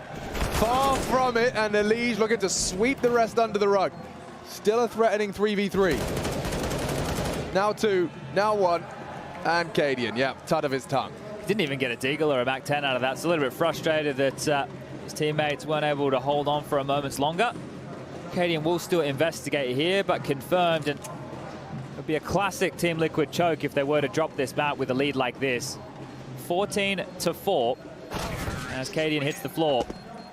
OC to finish that one off, and with Yakindo going down, and you can, make an argument, oh, okay, well, he's the top fragger, 20 kills, 5 above anyone else in his team, are they going to be able to get it done? Yeah, of course. It's that lighter investment here, and even, that's why Nitro is saying nice shot, Tessus, in chat, because I don't think he saw anything there. So a banger, yeah, but that's a consolation right now. I mean, if they can do better than 16-8, they are winning, at least in the confidence. Yeah, for sure. So already 14-4. Liquid got that 3-round start.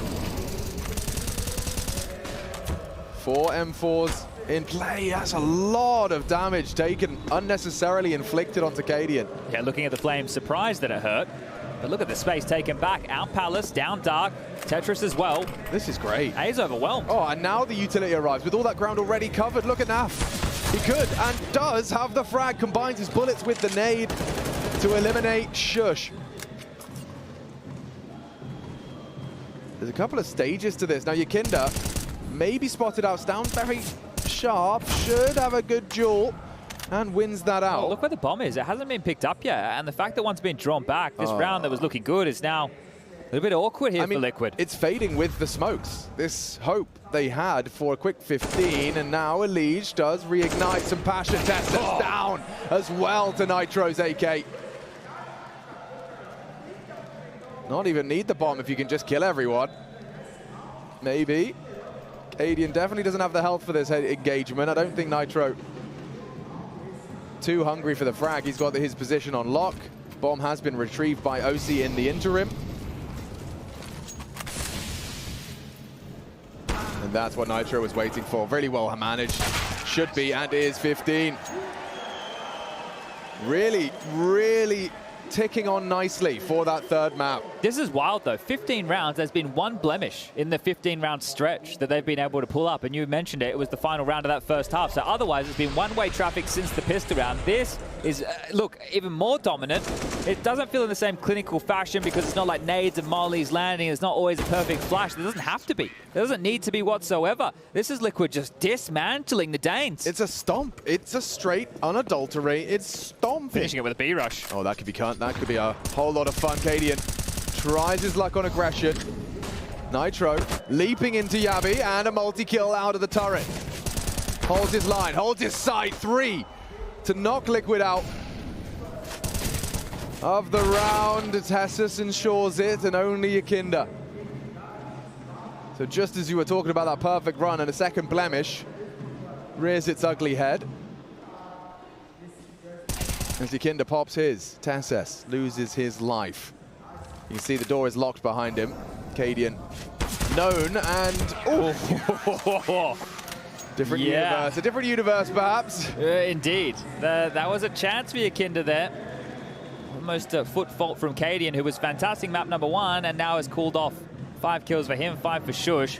Towards the top of the table is Tessus with 16, 11 for Yabi, 10 for Stown. So the contributors of the previous not here right now, and I think what is still slightly scary is Lige, he's fragging with the pack, but he's not in monster form here. And as we move into the last map of play, if he does come online, that is something that Heroic will be tasked with dealing with.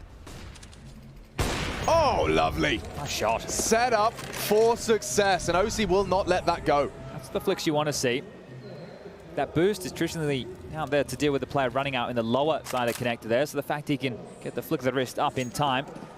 Great way to make a statement here, and this should be everything they need now to close it out. I mean, yeah, that's a gift from a T-side orb. Oh, they've redeployed the top mid smoke. I think actually the window smoke, mind you. So Yabi's ahead of this, so is Cadian. They know that there's nothing in middle right now at all. Shush should be on high alert here, and the same with Tessus. Wow, Yakinda wins that duel, and no way!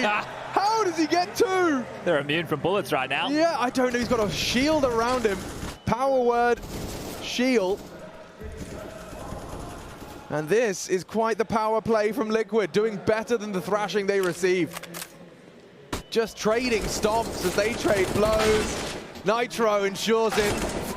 And we're off to overpass. Anything you can do, Liquid can do better. Send Heroic down a peg on their map pick. That's going to feel real good right there for Liquid. You can forget about map number 1. That is a thing of the past. It's Overpass that you're focusing on now. Job done on Mirage.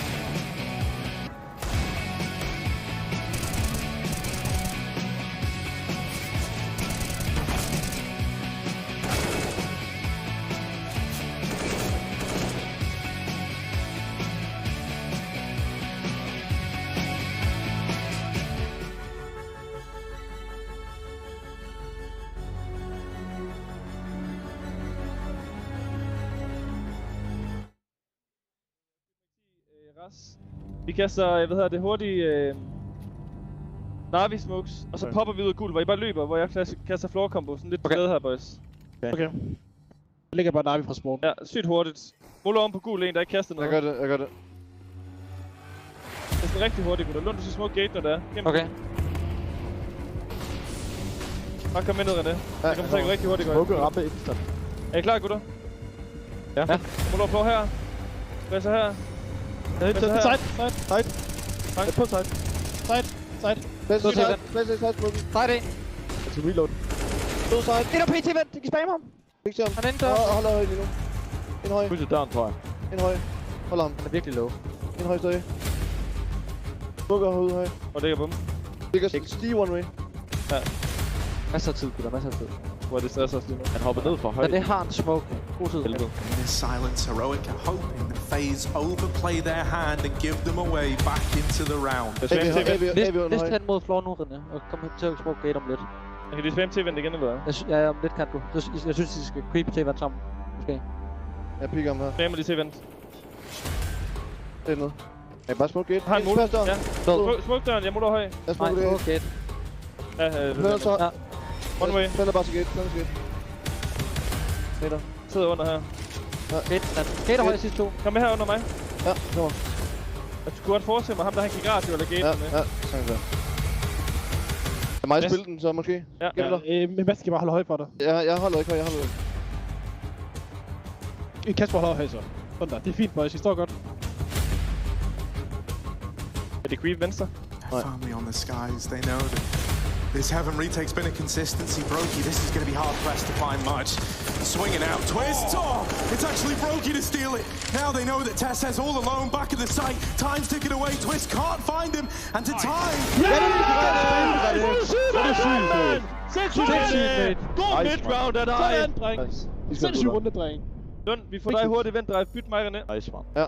Det virker også godt, når de ikke starter så meget gate, Lund. Ja, ligesom at starte lidt vendt dive.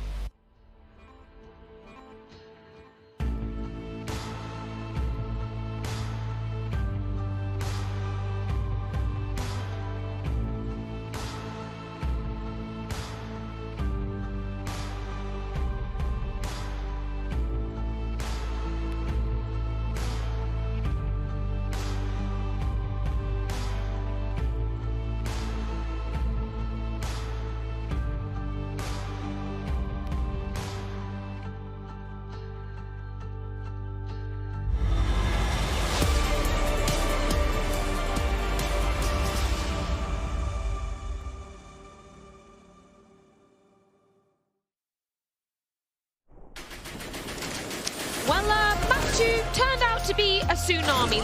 Liquid entirely turned the tides in this one and completely drown out Heroic on our second map of the series. And a complete 180, gentlemen, from what we saw in the initial opening map. Liquid able to dictate the pace.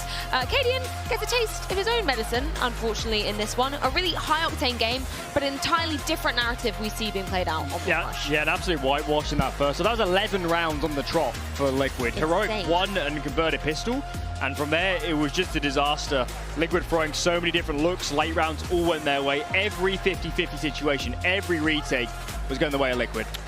There weren't that many 50-50 situations. Yeah. I mean, a lot of openings for Team Liquid, and you see Elige, like it's just round 5 or whatever it was. There's no need to get killed. There's no need to be frustrated, right? There's still a lot of Counter-Strike to be played.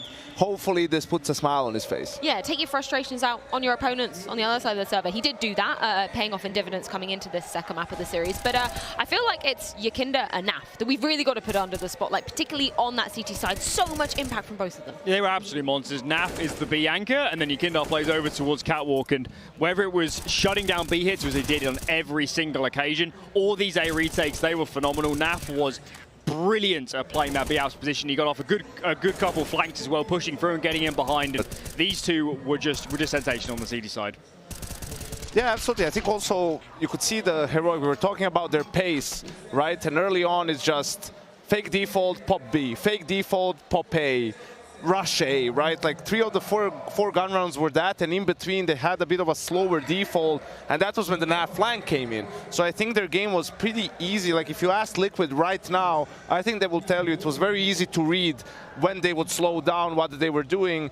And with that fast pace, it's really important that your anchors are on point, right? They don't just die instantly, concede the side, put a defensive smoke, buy some time, and that's what Liquid was able to do. Yeah, I was going to spin that question to you guys. Was it a surprise for you to see, you know, kind of maybe predictable play coming out for Heroic, considering, you know, what's their map choice coming into this? It has to be said that you need to, Liquid have to find the gaps to get that information, to pull off the flanks and to always get the good reads off. I do think for Heroic, I don't think they called it horribly. I would have gone for more 4-1s, trying to get out onto a bomb site with numbers rather than testing mid on so many occasions and losing out. So that's probably where I would have changed if I was Liquid, if I was Heroic. There were a lot of all-ins from Heroic, even when it comes to mid, right? But the plays from Liquid were on point, right? A couple of times, Elige from that connector area, right?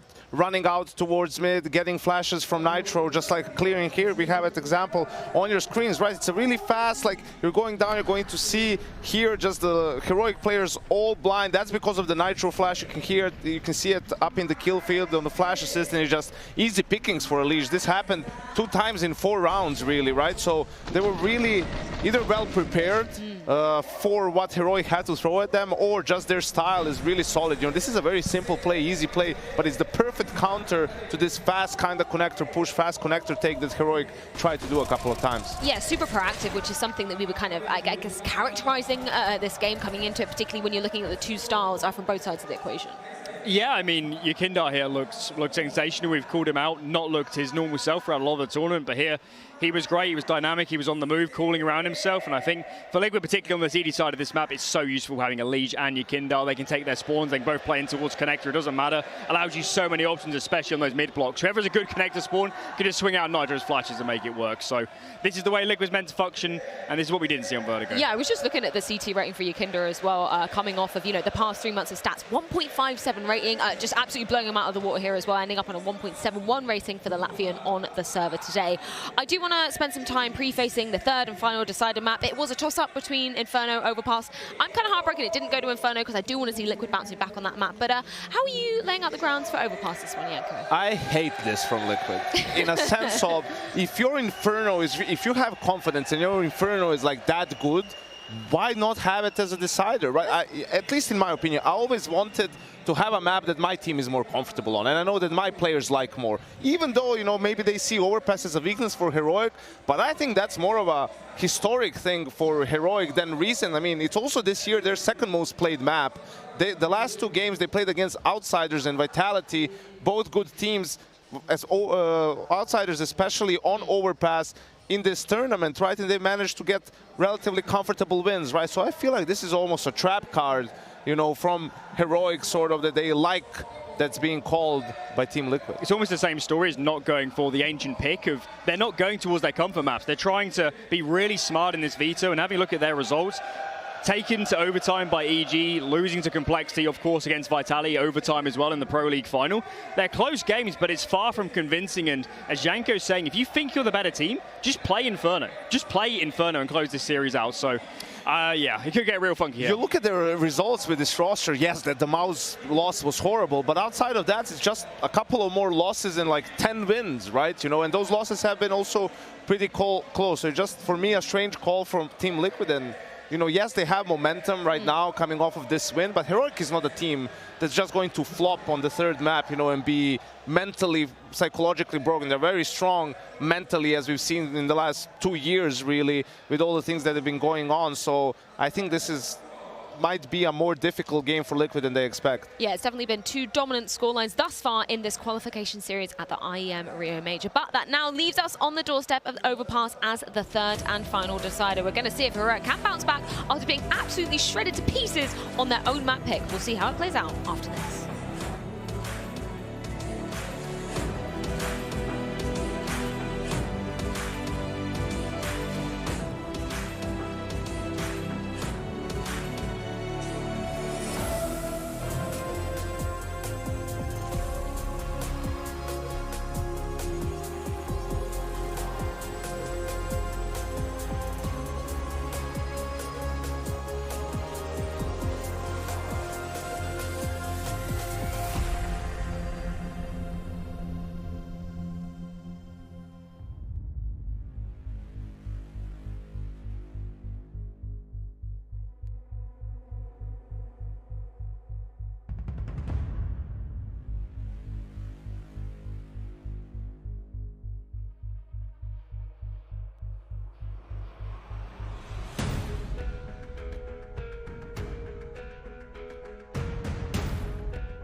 It's time to book a ticket for one of these two teams to the playoffs of IEM Rio 2022. Heroic and Liquid, and both have looked heroic and rather Liquid at times. It's been weird. We've seen the Danes dominate the map pick of Liquid, and they just did it right back, if not better. So I guess the conversation is, you talk about momentum, you know, a bit of a buzzword around these parts, but it definitely stands and holds water, pardon the pun, with Liquid. Yeah, sure, they're going to come into this one here, at least riding that high, but both teams should have the ability to reset in a moment like this.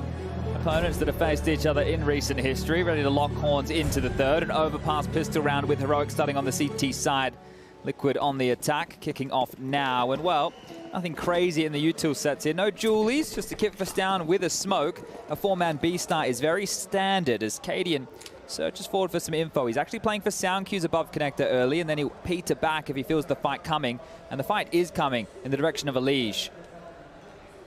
Man and his pistol.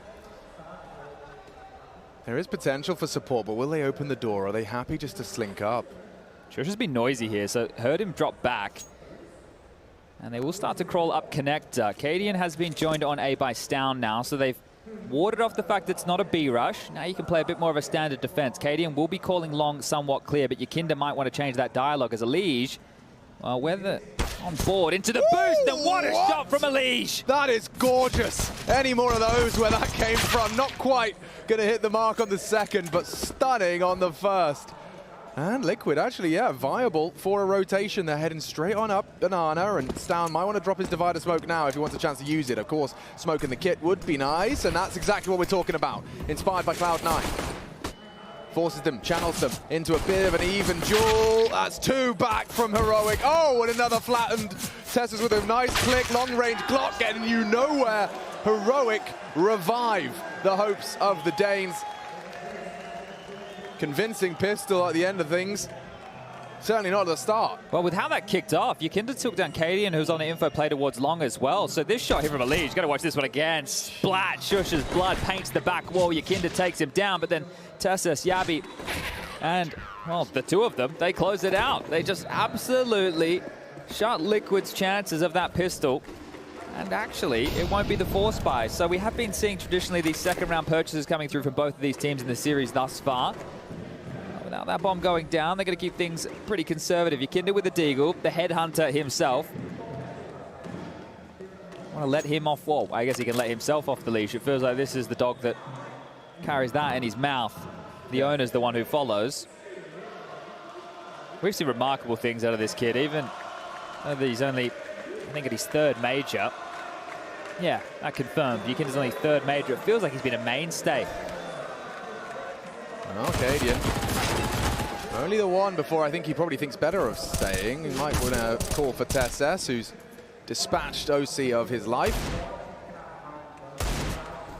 And that headhunter Deeg, as we discussed, not quite going to hit the mark.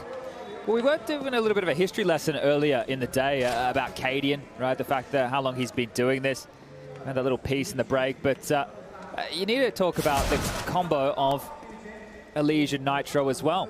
They were major finalists with Team Liquid, right? These are franchise players. Back in 2016 at ESL1 Cologne, up against SK. So where the Brazilians started to make their mark, Liquid were the ones falling by the wayside, and they've been a mainstay of top-tier Counter-Strike. You go back to 2018, 2019, where they were the rivals to Astralis, the absolute best to ever do it. And that was the last time we saw Team Liquid make their way into a top 8 at a major. 2019. Style out at Berlin. Good times. And that's where they got eliminated in the quarterfinals by Astralis. We all wanted to see that as the final send-off for the year. But here we go, the guns are coming out. 4 AK-47s and a Galil walk into round number 3 up against the bonus round of the Danes here. What do they have in store? Again, another 4-man B lean.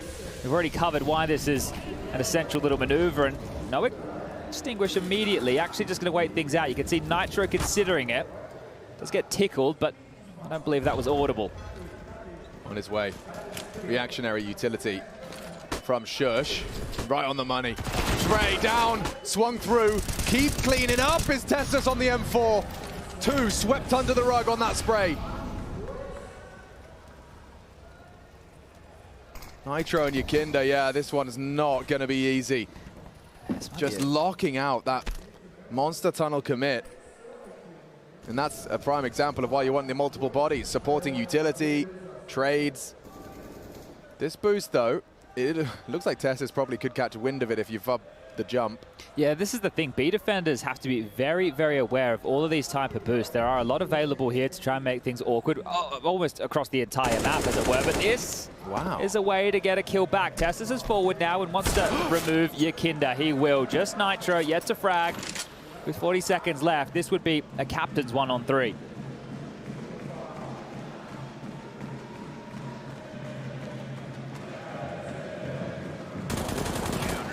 Cadian will take it. Yeah, it felt like he was going to get a chance, didn't it? Cadian will just make sure he doesn't have too much room to move, steps out, and well done. So as a bonus round goes, that's not too bad. The worst weapon they carried through was a Famus on Stown. They do get an upgrade for Cadian into an AK, and it really was all Tessus there.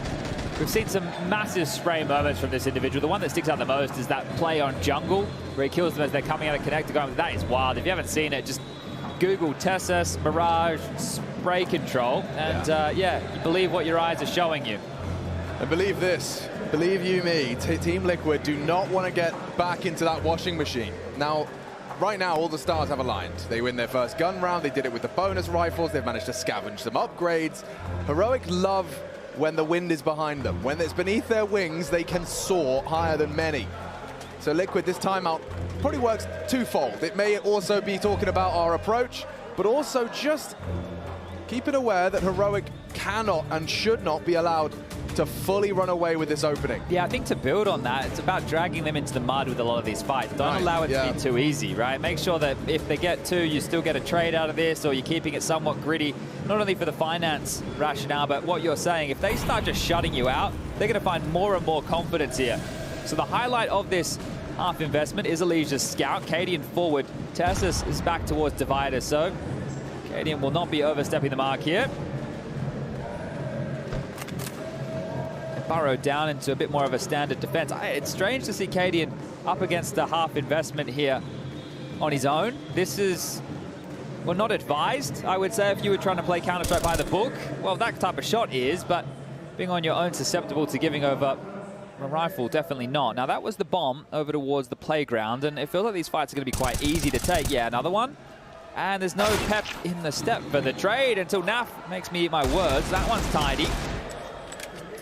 Yeah, don't envy Naf's position now, though.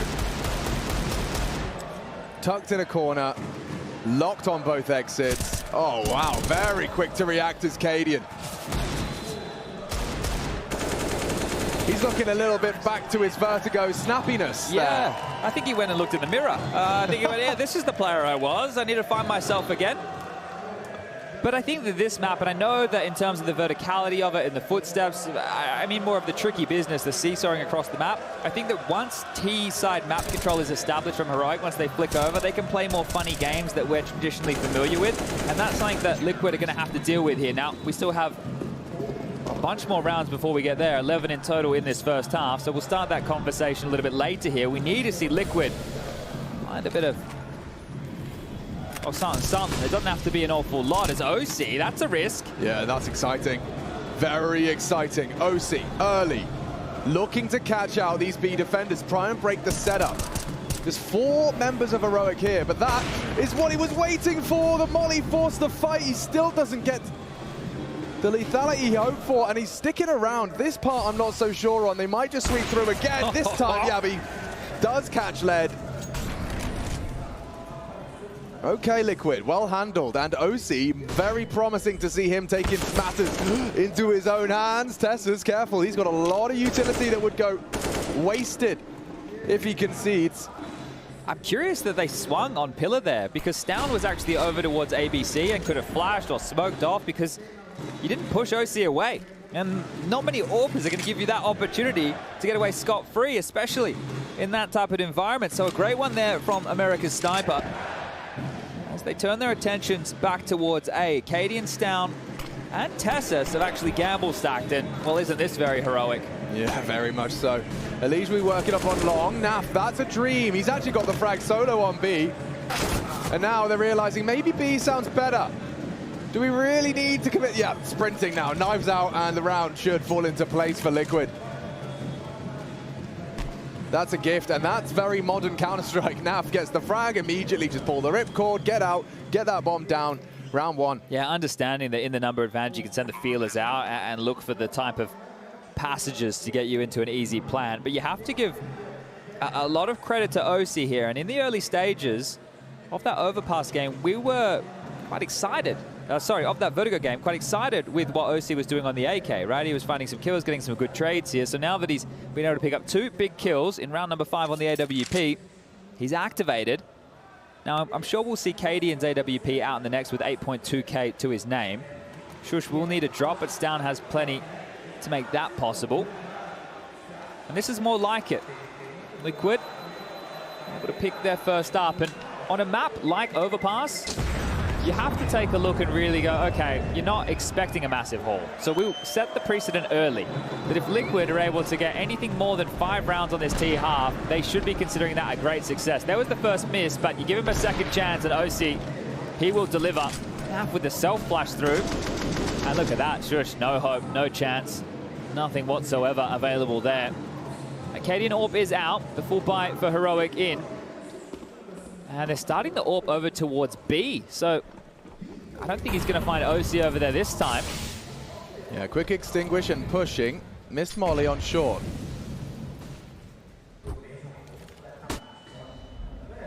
So, contact spread. Naf given a lot of responsibility on this side of the map again. He has Yakinda watching his monster push. And just residing over short side, firing off a couple of speculative shots. You can see Yakinda caught some flak from the CT rifle. Curious that they've already hedged a third member over towards A here. They have 2 players in the upper bathroom, Stown and Tessus. Yabi has joined the pack, so it is the right call. You can see the bomb, Yakinda, Elige, Nitro, they're all starting to make their way in that general direction. And that flash will be telling to the Heroic defenders that something is coming. Is it smoke and mirrors, though? Still postured to perhaps return to B. Heroic's forward defense of A, though, should work wonders. If Elige doesn't clear his corners, Tessus will have him. Yet to die, Tessus, as well. I know they've only lost 1 round here, but it just shows 9 kills to the name, how much of a force he's been. Now ping-ponging across the map back towards B, the util set starting to fly through the sky. Okay, that limits Cadian's options. Perfectly timed flash as they cross through. Shush burning, perfect placement. This is good from Team Liquid, despite the man advantage for their opponent. Considering a plant, Yakinda tasked with it. Code in, rotate on, Cadian, onto Nitro. Still Tessus, available, finally silenced. It's OC who's still alive, you've got to watch out for him. And it's all on him now. A good one back from Yabi. Still Heaven, no, going for the craziest of flicks, and that's enough, says Cadian. Reading the response quite well there, Heroic, right? They get the initial exchange onto Elige, that first bullet accuracy out of Tessus. Elige didn't even have a chance to react, so that was a fantastic little shot, and not necessarily the pre-aim. We catch that here from the over-the-shoulder angle. And you see Elige, he's worried about an awful lot in that type of a fight, so that's set up enabled by the fact there's 2 of them up there. OC trying as he might, but Cadian just through the corner of the wall right there.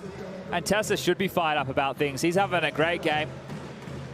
Maybe using the crowd as motivation, knowing it's against them here. Heroic, we've heard from Cadian, he likes to build enemies, right? In terms of using that as motivation for the team. He will build a reason for this squad to want to take you down. Yeah, you heard that comm video during the map intermission. Easy there, Ryder. Cadian's gotten away with that. Just an opening gambit towards the party position. Tries to find an opener. But they're through. A 3-man lean from Liquid towards this playground. Underpass smoked by the CTs. That will slow Nitro's crawl. Now, we haven't touched on the double AWP, though. They might not be expecting this. That's why Cadian showed face. Oh, yes, indeed. Fired off the shot. And now, well, he's still not sure. Was that Cadian? It's down. Flashed off of long and bounding back to toilets to establish a crossfire with Tessus. Then they're at risk of stepping on each other's toes with these 2 AWPs. Both Banana's side. Tessus, this is his domain. Is he going to get it again? Elige says no, not this time. A big find for Liquid to get that opener. Now it's about that finish. 50 seconds to piece it together. Kadian is going to have to call something a bit crazy here. He might have to have a premonition on where this one's going to end. The double AWPs will not be easy in a retake. So if they can be these barbs into the side of Liquid here towards A, that's one way to make them work. But if it is that B finish, it might just have to be the save. He can fake it. Naf can commit to it. If he gets a frag, it's really going to sell it. And he's done it. Brilliant from Naf. Kadian, an opportunity goes awry as Yakinda pops off, rounds the corner, and deletes. Shouldn't be anything left for Stounsdorf here. Yeah, one through the smokes and pot shots, some hope. Now fading. 10 seconds, they're going to hang around. Oh, bad molly. It could have been great if it landed on that bomb with that nading combination. It could have been round defining. Just a bit too deep, bit too flustered.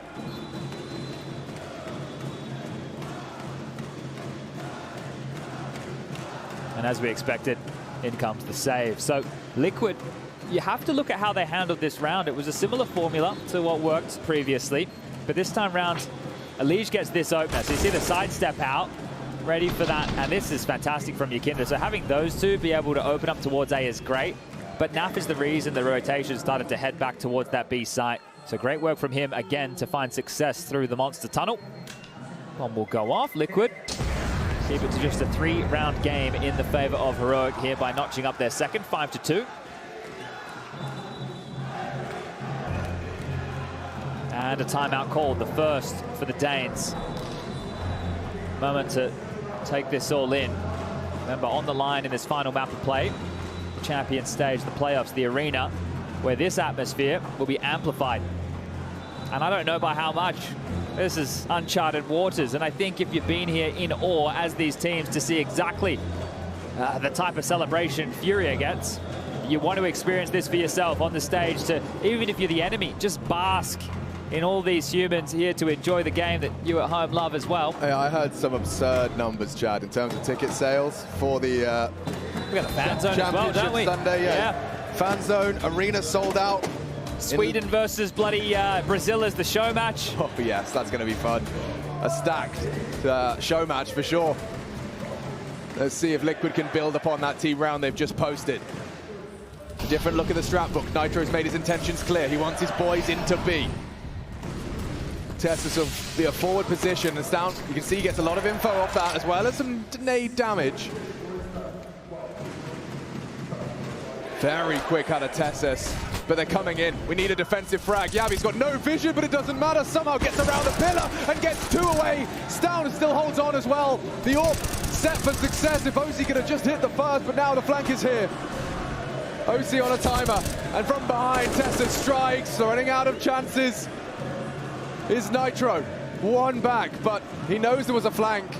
The bomb is already lost on B. Yabi, full blind, double kill. I just can't believe Tessus. He understands the situation so well. He's come in through Monster, and now he's playing on the jail position on that fence. So there's no way that Nitro can get back into this. He's still worried that somebody's accounting for his position. And maybe, just maybe, we'll see a 50-second save as we get the replay of that. You bang on, Yabi completely blind there. It's a Hail Mary spam. Naf, the nemesis of Shush so far, over towards Monster Shore, but Yabi course corrects for the second down to save the day, and the flank from Tessus, the cherry on top. Yeah, and that's the contrast. You know, when we last saw Team Liquid go for that B take, we saw how Stown was so flustered. He had a smoke on the barrels, he had a Molotov on the ramp, he had no options.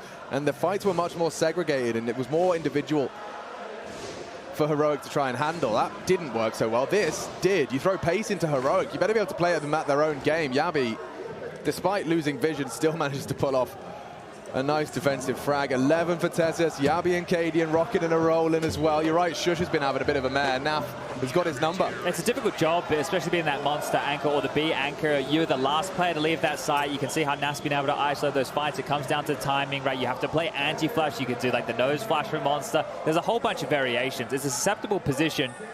So for Shush, he is going to be feeling a little bit hard done by here, but we've seen him do his absolute best work in retakes towards that A site. So if they start to come into play, maybe he can find his footing. On the other side, Elige again, off to a bit of a slow start. Actually, a slow start for almost everybody. It's a little bit misleading, the scoreboard there. 5 for Naf, 3 apiece for Yakinda and OC, 2 apiece for Nitro and Elige. And an 8 forward from Kadian. Oh, right down the gullet. Yakinda eats it.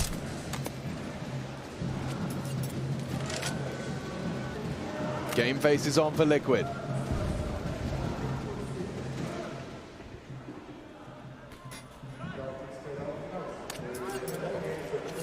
This time around, they've been given a whole lot more room. Tessus is not aggressive and pushing down for that quick flank. You can see him here just jumping towards long. This is defensive smoke in his hand here. Not sure how he would want to deploy it, but he has the info he needs and can relay that. This CT defense, it's a bit of a fluid beast here. Needs to constantly be moving around with every piece of information that Team Liquid provide or piece of information Heroic take. As Connector needs to be flushed through by Nitro. That Molotov will help out here. One less corner to clear, but shush, one less angle to watch. The door open. And there you go, an opening. That's his second kill and an impactful one here. Nice re-smoke all the way to the monster pipe. There's a stack here, though. The util from Cadian, well placed, well timed. Look at the time, 35. He's got another molly here that he can throw out as well. Oh. Yeah, not as well placed, was it? Not quite ideal. There is still that flash in play. He's really trying to keep him off long. Oh, they swing! Ahead of the curve! Nice back from Yakinda. And a bigger one out of OC. They might go for this, but 15 seconds, you lose all your resources if this goes wrong. Cadian, got a lot to contend with. Yakinda will swing through long. Burning in the flash, no info. Recovery if they plant. Yabi one back, but that bomb is going down, and the setup for the round. They were hanging on. Fingertips in this round now, Liquid. Look at their health, 35 between the two of them, but OC just has to hit one bullet. Yakinda down and out. Really awkward for the AWPer now. Smoke on the bomb. Heroic should have the protocols in place to get that defuse. He'd have to hit the first one out. Oh! Just shy of that visor. Could have been the shot needed, but 7 secure. Great attempt here from Liquid. That's a round where the chips fell down. All the little maneuvers that were made from Heroic, they were fantastic. But you get offered the chance, the flash forward, then the trade comes out. Yakinda steps in, avenges a lead. The same thing over towards the mid area. OC's AWP. And then Nap clears the site. That was a perfectly placed Molotov considering the time. This is great from Liquid to make a recovery, to get that bomb down. That plant, it could mean an awful lot in the state of the remainder of this game. Okay, otherwise, I don't think we would have seen a buy coming through here.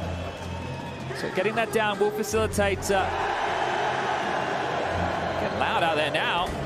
Wasn't expecting that, but yeah, facilitating another buy here.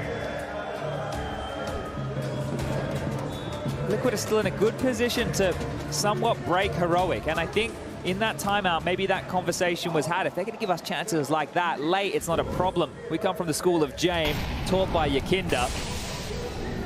The clock is not an enemy of North American Counter-Strike anymore. Yeah, it's a real ally. And that was really threatening. Recovered all the same. Nose flash, smoke, heaven. Shush, Yabi to receive. Shush has been having trouble. It's Yabi's turn though.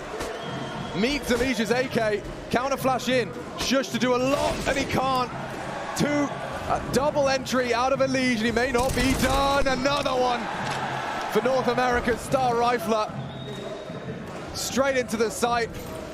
Gets Heroic out of his sight.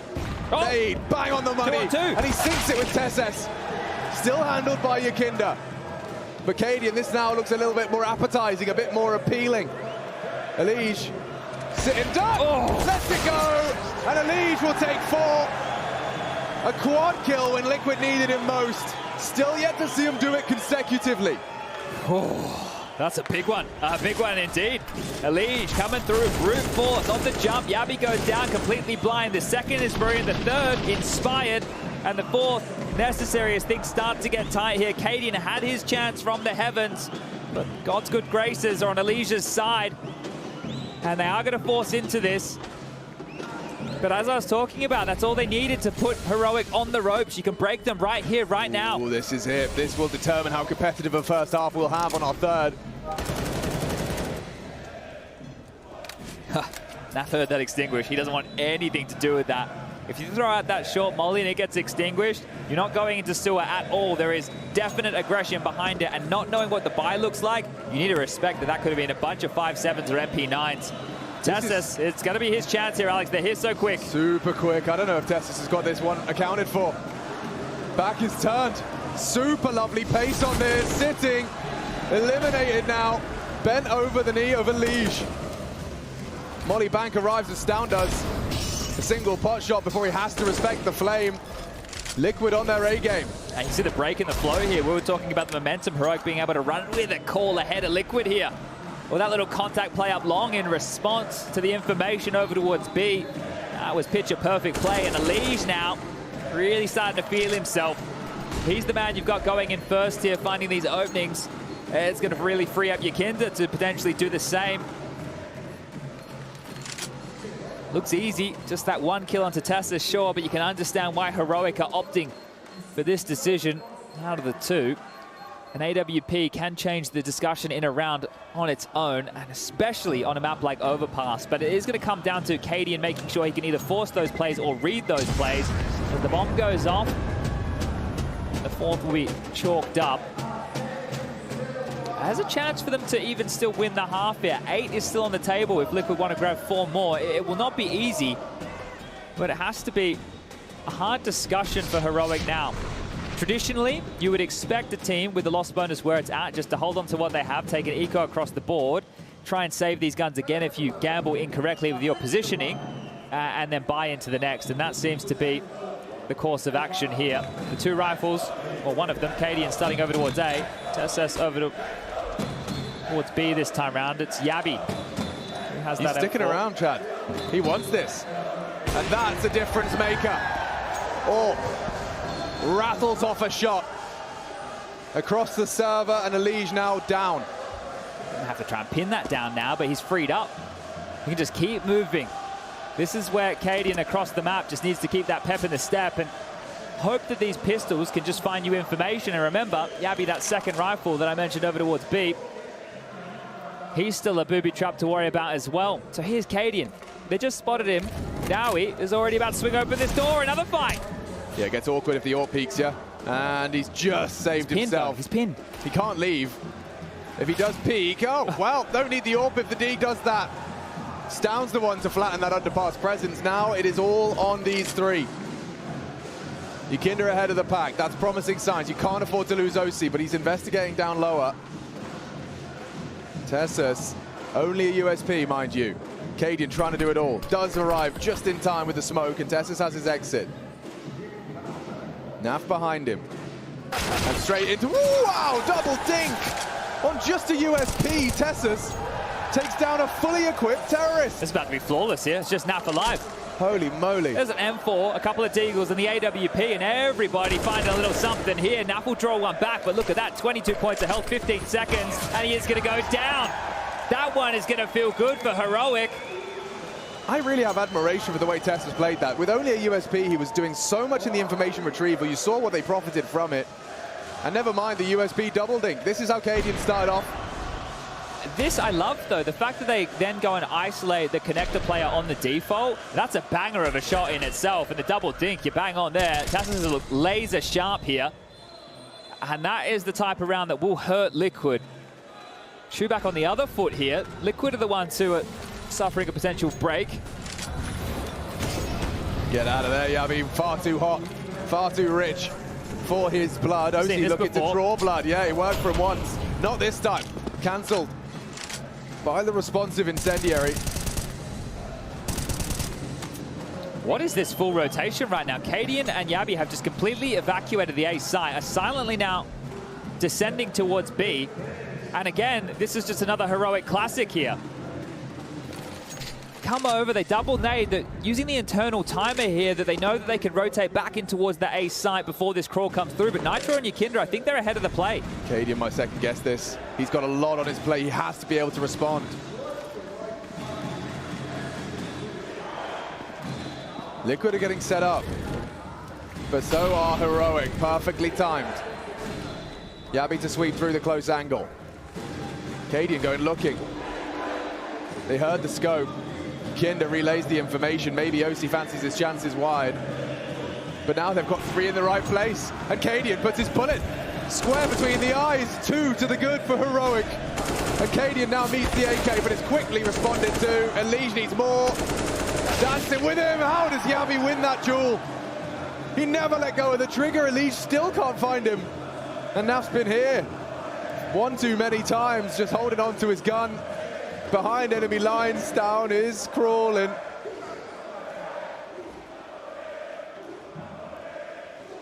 He's surely going to be cleared. Can he really save with 2 players on either side of him?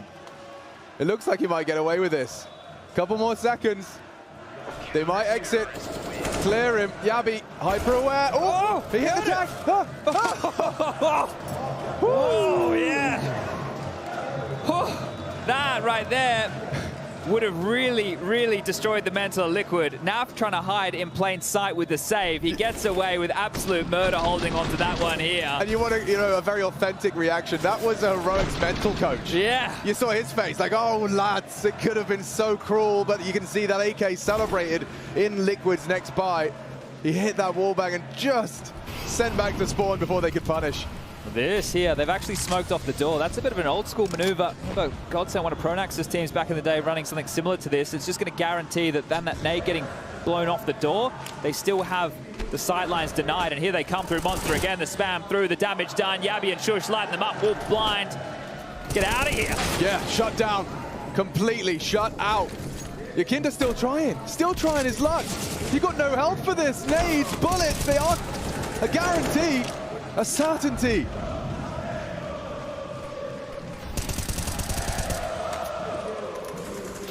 Denied at the door here. And they only have one more round to play in this first half after this. It'll be another round similar to how the purchaser lied right there as Nitro trying to hoover something up. Might get his life sucked away if he's not careful. OC might just want to save again. It's not an enticing option here. But I feel with a lot of these rounds for Liquid,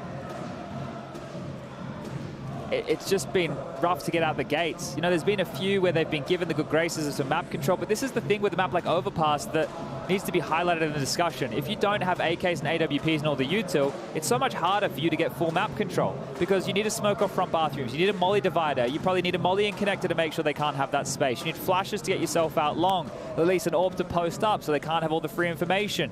The AKs for the longer duels. Oh, and they're going to push them, they're going to fight them. Nitro, you might lose everything here. And OC starting to scamper elsewhere now, so aware that they were on pursuit. He will get over towards the playground, and well, he's not going to be doing a whole lot of that. Yeah, but that spray down on Monster. 2 kills from the 2 CTs, and Shush has been having a bit of a tough time at times on that responsibility. Not easy to play. But every time Yabi's arrived on that site, there's been a couple of instances, of course. We saw the flash and the frag and the double previously. This time he's there for the 1. So Heroic have covered their bases. They are not allowing Liquid to have any sort of leeway onto that B side.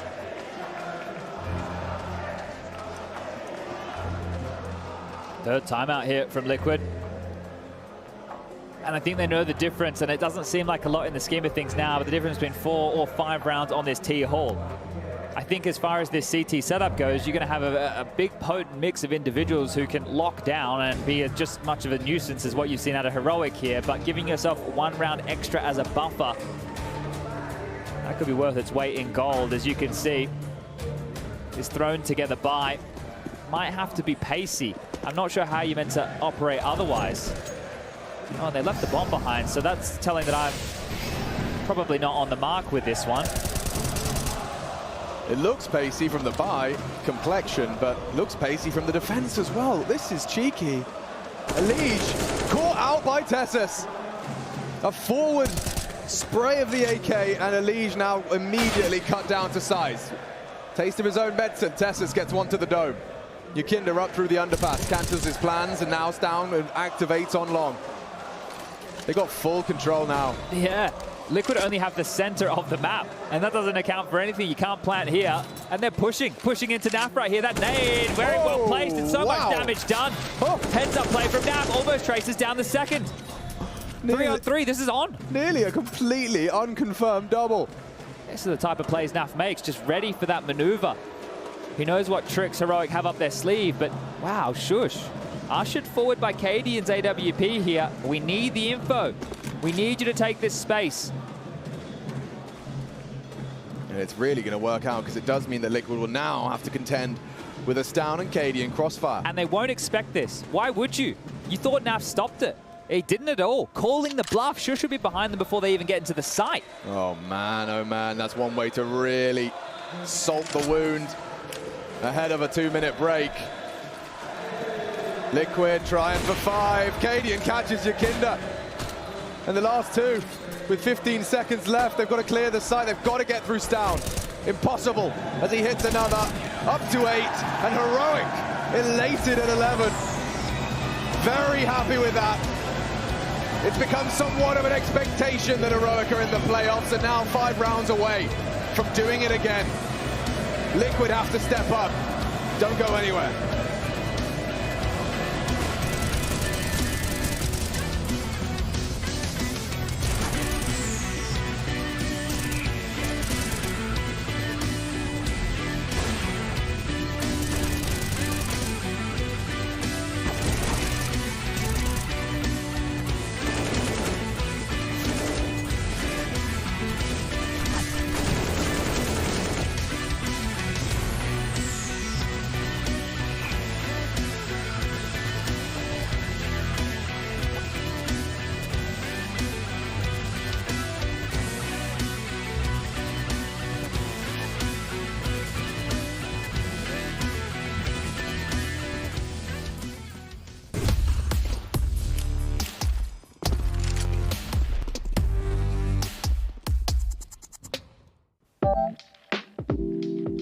Hey Future Pros, let's take a look at a nice little A exec you can throw on the A side of Overpass.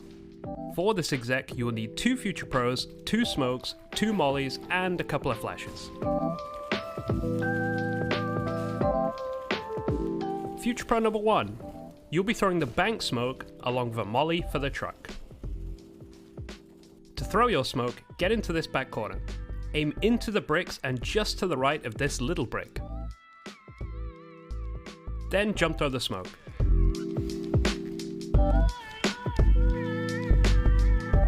For the molly, aim along the bottom of this wall in line with the shadow. Run forward, then walking jump throw the molly just as you get over the shadow.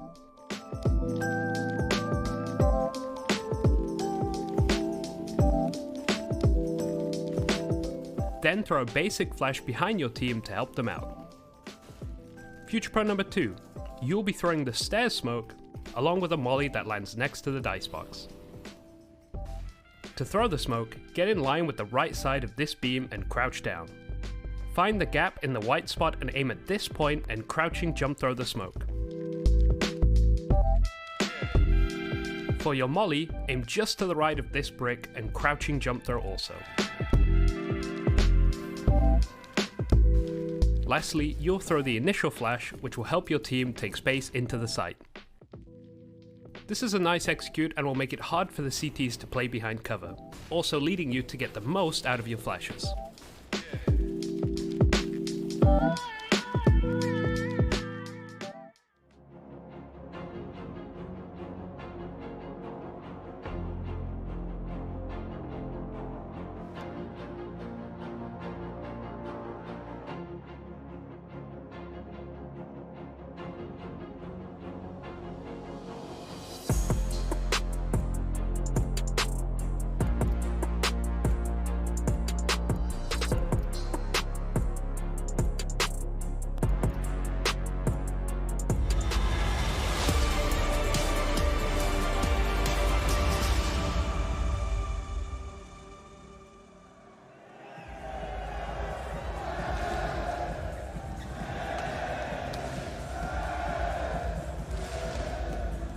So we've been taking a 2-minute break, but Cadian hasn't.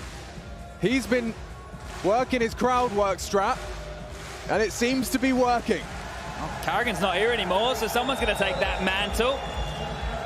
No doubt about it, the best Danish team in the world right now, just 5 rounds away from finding themselves back in another playoffs. 3 consecutive majors for Heroic to find themselves on that stage, the top 8. Liquid, however, I'm sure they have something to say about it. pistol round underway with some Julies in the hands of Elige. 2 players down the connector as OC already spots out one.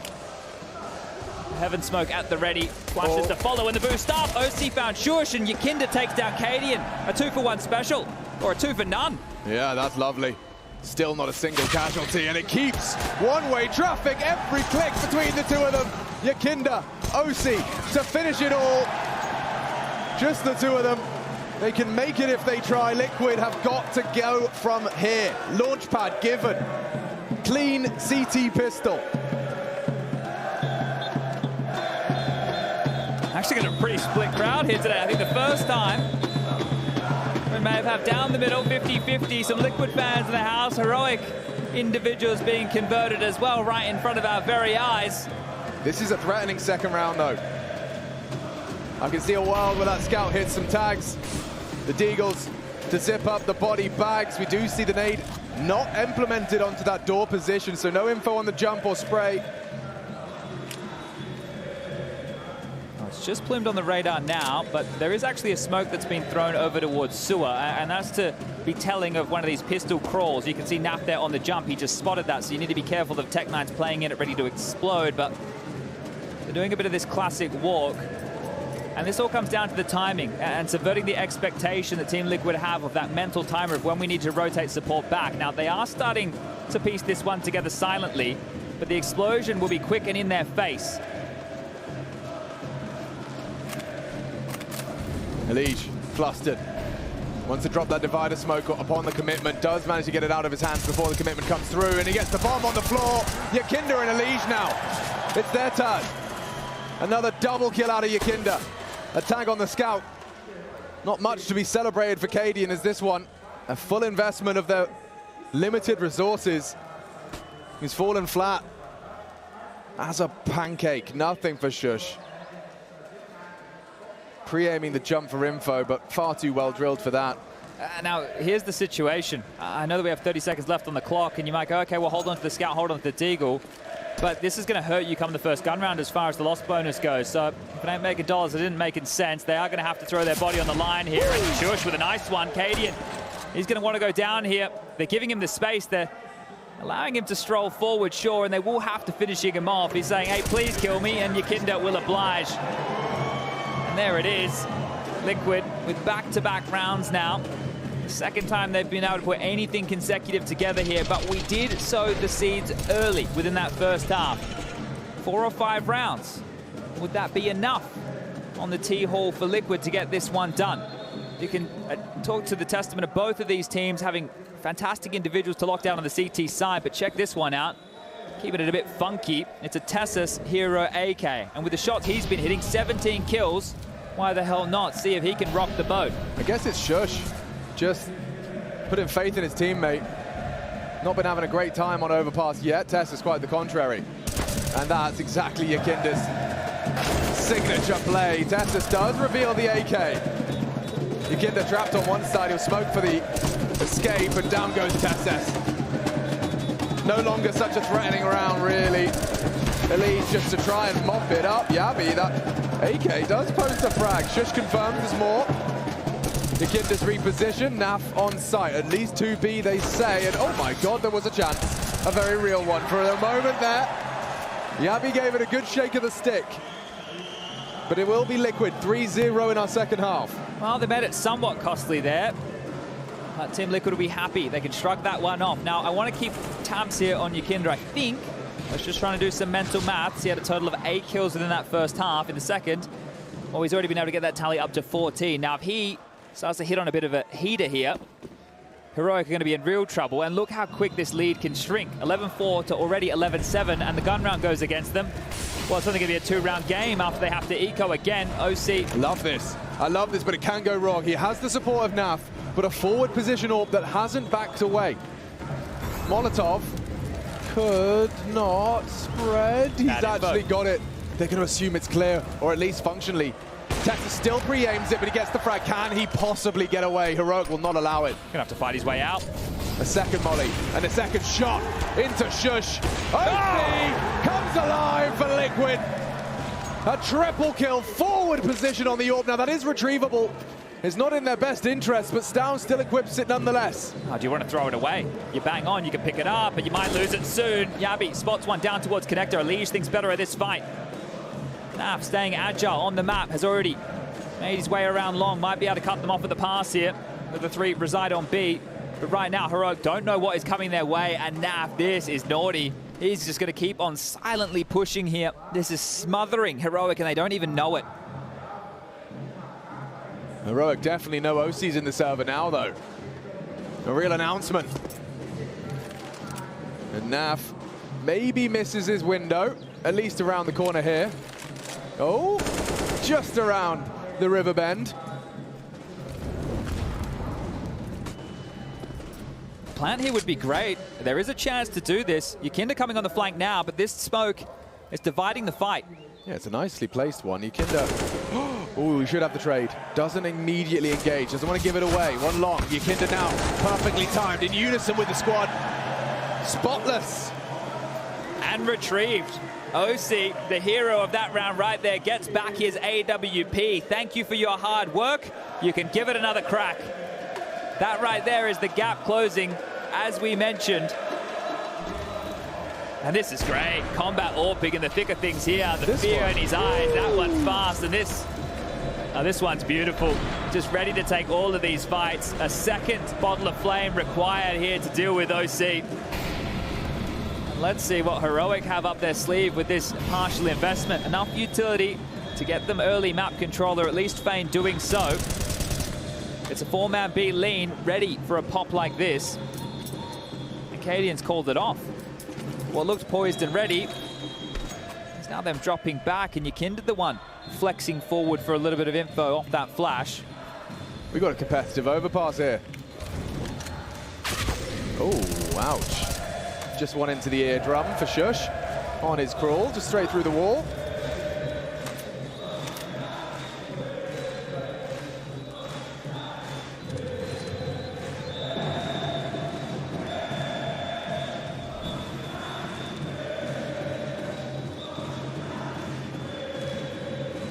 OC, the Grim Reaper of the previous round, with his retrieved scythe still equipped. And slicing into Stown, sticking around. Yabi does go wide on it. That's the frag they needed, but Elige combines with Nav to secure at least a threatening round. I say it as Cadian makes a 1v3, 1v2, and Nitro quaking in his boots. 25, fresh mag, or rather clip. Nitro's not looking, or he is now. Yeah, he's loud about this. Cadian has to clear. Oh, did he spot a leg? Yeah, his teammate screaming at him. Okay, little fumble. Mismanaged and miscommunication, but well handled in the grand scheme. Liquid still on this defensive run. They're gradually losing more players as the rounds go through. Coming down to a 1v2. But yeah, nice from Nitro. Just comes up as Cadian's still indecisive. It's not the crack that's going to start hemorrhaging, though. You're talking about a little bit more being done, a little bit more damage, a couple more kills. Right, Liquid are definitely coming out on top of the jabs, but Heroic, they're setting them up for something. You can see here that run right now on the CT side is 5 consecutive. Not a single bomb plant. A timeout taken from Heroic, potentially to remedy exactly that. The buy, it's full. The AWP out to play. And an orb in the hands of Naf. You don't see that all too often.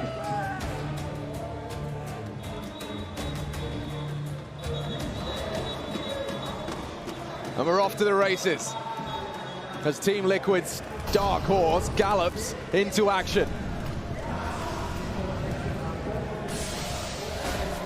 Look how passive this is from Heroic early. They're not testing the waters with anything at all. Yabi is passive as well. He is somewhat ready for what could be an aggressive maneuver out of Nitro and Yukinda. They're already flirting close towards that monster smoke.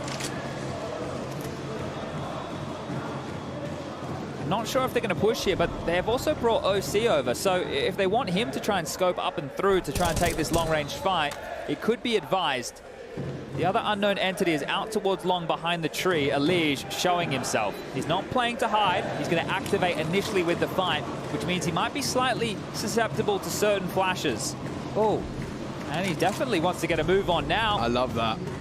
Elige taking matters into his own hands now. You can see Cadian was posted up on that. The flash might cause panic. Tessus will move on that as well. Out of the connector. Big nade. Into the toilets. Chip damage inflicted. CT's fourth back. Great util usage.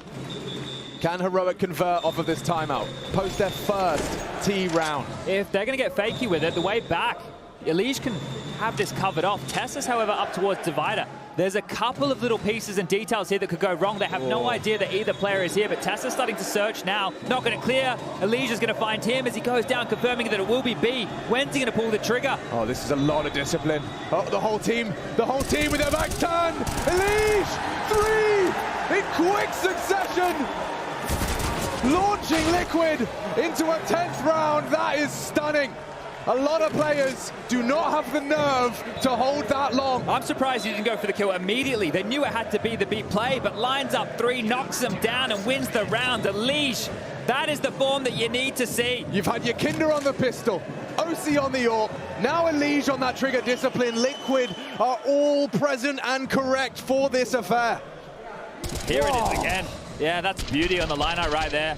Your eyes light up when you see that. You start drooling. That is every Counter-Strike player's dream. And with the Silence Stem 4, even if you wanted to react, you were already dead. Maybe that is the feeling starting to sink in for Cadian now. With this AWP, he knows he has to be the can opener. Knows he has to make an outside-of-the-box maneuver here. They're not giving over a lot, are they, Liquid? He's trying his luck again on this forward sandbags position. It's another 4B lane again. They have so much faith in Elige over towards A. It's a lot of responsibility on his shoulders, but he's just proven it's valid. Maybe it's just the confidence in the fact that they know they're going to continue to try and knock on the door of this B bomb site. Great off angle for your Kinder. Yavi slaughtered. Cadian quick on the AWP. Only one though back from Heroic, still in the hole. As Tessus descends. Well, Stown getting an upgrade into an AK now can be somewhat threatening. Tessus looking to join the pack here, and an avenue has opened up towards A. So all 3 will make their way up the steps of the connector. They have a flash and an incendiary as Naf is drawn back towards the B side. Elige's as well. The window of opportunity, it's wide open. Can Elige do anything to slam it back shut? Util, too much for him to handle. Weird gap for him to profit. Tessus should catch this. Bounce. Oh! Strafe. Safe. Gets away. Bomb should be planted uncontested. Naf catching flak as well. AWP connects, but so does he. And they're running out of bodies. Everything aligns as Liquid take it 11. Heroic, no answers. Not around to celebrate. This was an 11-4 half chart, and we are now right even. We've seen some incredible comebacks. People praising Cloud9 for their defensive prowess on this map. CT lockouts, we've seen them. A fair few.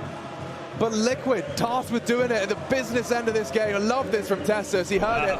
Just saved his own soul, albeit for a moment longer. It does facilitate the plant. Yeah, and look, that does get the buy back here because Cadian didn't have an awful lot, but denied. Yeah, denied indeed. You take the chance, you take the offerings right there on that lighter purchase, but you have to start finding a solution here, Heroic. You can continue to be close, but that doesn't count for anything. This man is 4 players starting towards A, Naf towards connector, OC and Yakinda in a totem pole, Elige towards long, Nitro retake B. This is a clever call considering.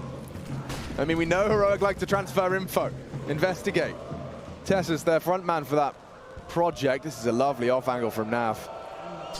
Shush. Should have his number. He's got Yakinda in a nice crossfire as well, or rather just standing side by side. They sweep. Cadian gets it. And that first casualty now getting a whole lot worse. OC, though, not willing to succumb. Unwilling to bend the knee just yet. But into the B site and likely just going to have to roll over for this one. You've got cash. But this looks like Heroic's first. I'm just flicking through, want to make sure I'm 100% on this, and I am. That is the first opening kill that has fallen in the favor of Heroic here on the T side, and that was given over towards long. Tessus onto that of Elige push. Now, he felt a bit more emboldened to go for that type of play because of how many bodies were around, but it cost Liquid in a big way. Immediately, one back, right when Heroic needed it, right when the doubt was starting to creep in. And you have a bunch of contributors here. 3 names, Yabi, Cadian, and Tessas, all finding kills, forcing the save from Naf and OC now. As the bomb, about 10 seconds left before we see that one detonate, and that must at least release a little bit of pressure and stress for Heroic, because if you got down to like 14-11, you're thinking this is not possible at all. The breakthrough now means we might have a bit more of a back and forth rally to close out map number 3 and lock in our 5th team for the champion stage of IEM Rio in 2022. Touching distance now, and both of them can taste it. That was the frag you were talking about. Yeah, oversteps the mark. And he knows what it means, especially as he continues to watch his screen. It was a nice try from OC, but yeah, Cadian had already caught out Yakinder on that mid-hold. So that's one. They've proven they can do it. Albeit not necessarily by virtue of their own actions. Elige has OC in tow for his setup this time. Yakinder looking at short water with intent. Elige committed to this now. And Stown wins the duel. Another opening death. The first 2 for Heroic, and it's both Elige, the first man to take his hand off the mouse and keyboard on stage. Oh, Stown! That is illegal. Must have caught a whiff. Or just a premonition, but straight wall bang through the corrugated metal. And look at the space Tessas is taking now. Understands the situation. There has to be a gap somewhere. Only 3 CTs remain. OC's aware. Maybe he's going to check it. I don't think he is aware. Oh, dear. He's rotating B. Yeah, he's already like Tessas thinking about... has heard the steps. Thinking about what he wants to do. Yeah, some supportive nades. Tessas aware and... Oh, OC. Knife out. Beheaded. And this round will fall perfectly into place for Heroic, but you are bang on. Liquid, those gaps were not ready to be filled. Yeah, and this is the situation now. This is likely to force Liquid into something a bit more of a passive stance. Elige can't keep giving these away. And speaking of gifts, Yabi might find 2. Walking into the crosshair, Nitro's the burst and the follow-up Naf. He just stays alive, but Shush is there for the trade and call it 13. Heroic back-to-back rounds now. Oh, man. Okay. You got your 2 in a row. You did so with 4 alive both times. This one out. What is that? Yeah, I don't genuinely... What is that? Just, you don't see that frag. That's nasty. You don't see it. Well, this isn't last chance saloon as far as the rounds go, but it definitely is as far as the cash goes. Liquid, if they can't hold on here and find a round back to draw it to a 1-round game, Heroic can get this one done. Worked hard for these openings here, and you can see immediately Elige not pushing long, Elige not in connector. Been humbled by the aggression. It's cost them 2 rounds in back-to-back occasions here. And once Heroic identify that there's nobody up close and personal, they have to come up with what the mid-round is going to look like.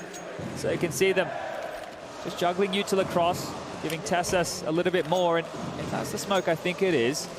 Front sight lurk smoke.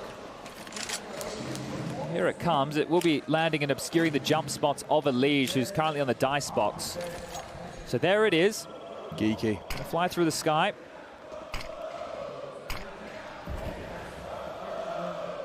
Does lure you forward.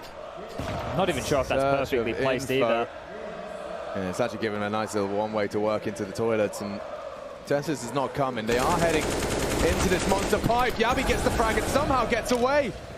They didn't re-swing. Yakinder was there, Naf was there, but now Heroic have managed to find another opening frag, this time onto Nitro. But time's a big issue now. There's 35 seconds. Unless they start making the way up connector now, they will have to finish towards B, and Naf and Yakinder are still here. Oh, this is going to be a real rush. A race. It's drawing the clock. It's what? It's working. A couple of nades as they bounce along. There's nothing behind it. That has to be screaming right now at Yakinder and Naf. Nobody here, nobody here. Get back to A. Oh, but they've already given up so much of their positions. A deep molly into the bank. Smoked off as well on Bin. Through the smoke, he goes down and attracts shot, but not onto the money. It's Heroic with just 6 seconds to spare, getting the bomb down on B. What a last-second pivot. Everyone on this squad just listening to Cadian's every whim and demand. And it leads to 14. I can't believe that drew the rotation. I can't believe that at all. The B players took no contact. Nobody was thrown into the site here. Naf, he will fend off one for now. They need to hold on to these rifles. You cannot give these over. You need something into the next round to play. Been on this massive streak. The loss bonus, it's not looking good at all. And Shush just doing some house cleaning here, making sure nothing can be taken forward. So everybody will back off. They'll allow them to hold on to these 2 rifles. How much substance Nav was went there? down. Nav went down with the bomb. Ooh, okay. Well, only 1 rifle brought through, and they've only got 2,700 on the high end. That's a big death, a nasty one. And the last timeout called off the back of this. And at the moment here, OC, he hesitated as the bomb was crossing. 10 seconds on the clock here as they make their way safely towards the truck. Great bodyguarding from Yabi low on HP. And then Cadian making sure OC can't push out and pester. That was so close. OC hits the shot there onto the planter, jumping into sight. Round likely done. It's the smallest margins in this beautiful video game. And now working with the smallest margins are Liquid. I mean, this is bleak. Yakinda brought into this team, right? Not only has he brought the vibe, not only has he brought the approach, but he's brought an awful lot of firepower here. Might catch this one more time by the looks of the replay here. So 13 seconds. Molly starting to burn onto Yabi there. Shush jumps across this line of sight. The push through the bodyguard on that kill. That is a beautiful little replay there to highlight just how close it was. But as I was mentioning, Yakinda, this is the time. If you're ever going to have a mental round right here, right now from the Latvian, he needs to be called upon, and you can see taking matters into his own hands, surging forward and connect, and nobody accounting for this. It's his turn. It's the only one that can save Liquid at this point. No one wants to be condemned to the 2 wins, 2 lost, sudden death, best of 3. And from behind, Yabi is caught, Yakinda. Will that spur them forward? It seems it will. Heroic, Cadian calling up, charge in. They can't have everything. Hero rifle behind us. They'll take the site, they'll make it their own territory. Naf, hard pressed to be threatening with only a USP and a smoke grenade, stack nades, and taking bank. There's a lot round the corner. They're just coming for you, gunning for you. Spray down 3. Elige 1 back, but the rest coming in from the front. Still Yakinda in play. No kit. A 10-second defuse and they can hold it from bank. They've been very quick about this, very smart about their positioning post-plant. And the knee-jerk reaction to Yakinda's push. Hard to really poke holes in it. Yeah, great decision-making under pressure here. Yakinda might get another kill for his troubles. No, says Shush. Wow. 15 now secured, a 15-11 score, 4 rounds, 4 opportunities to get this done, and 3 back-to-back majors of Heroic making the top 8. It's a possibility now. Probably didn't feel like one over a Mirage for a moment, just feeling blown out, but you put Overpass together with that vertigo, and look what it means to them. Oh, he's a happy soldier. They haven't got it across the line yet, but Cadian doing everything within his power to manifest.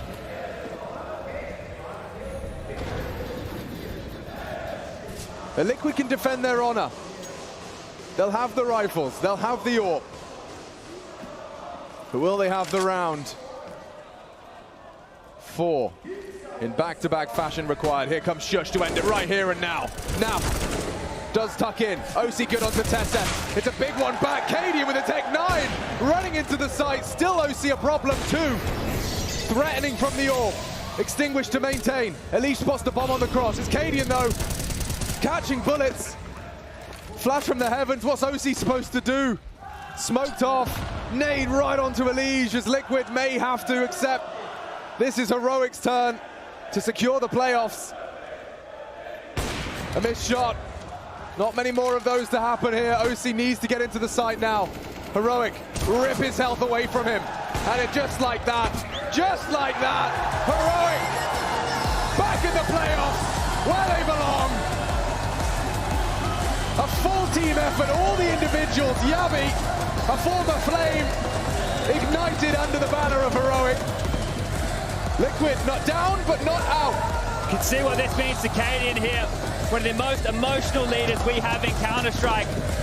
2 blowouts for map 1 and 2, but map 3, it delivered. A 16-11 scoreline, some fantastic calling, some fantastic fragging. And you can see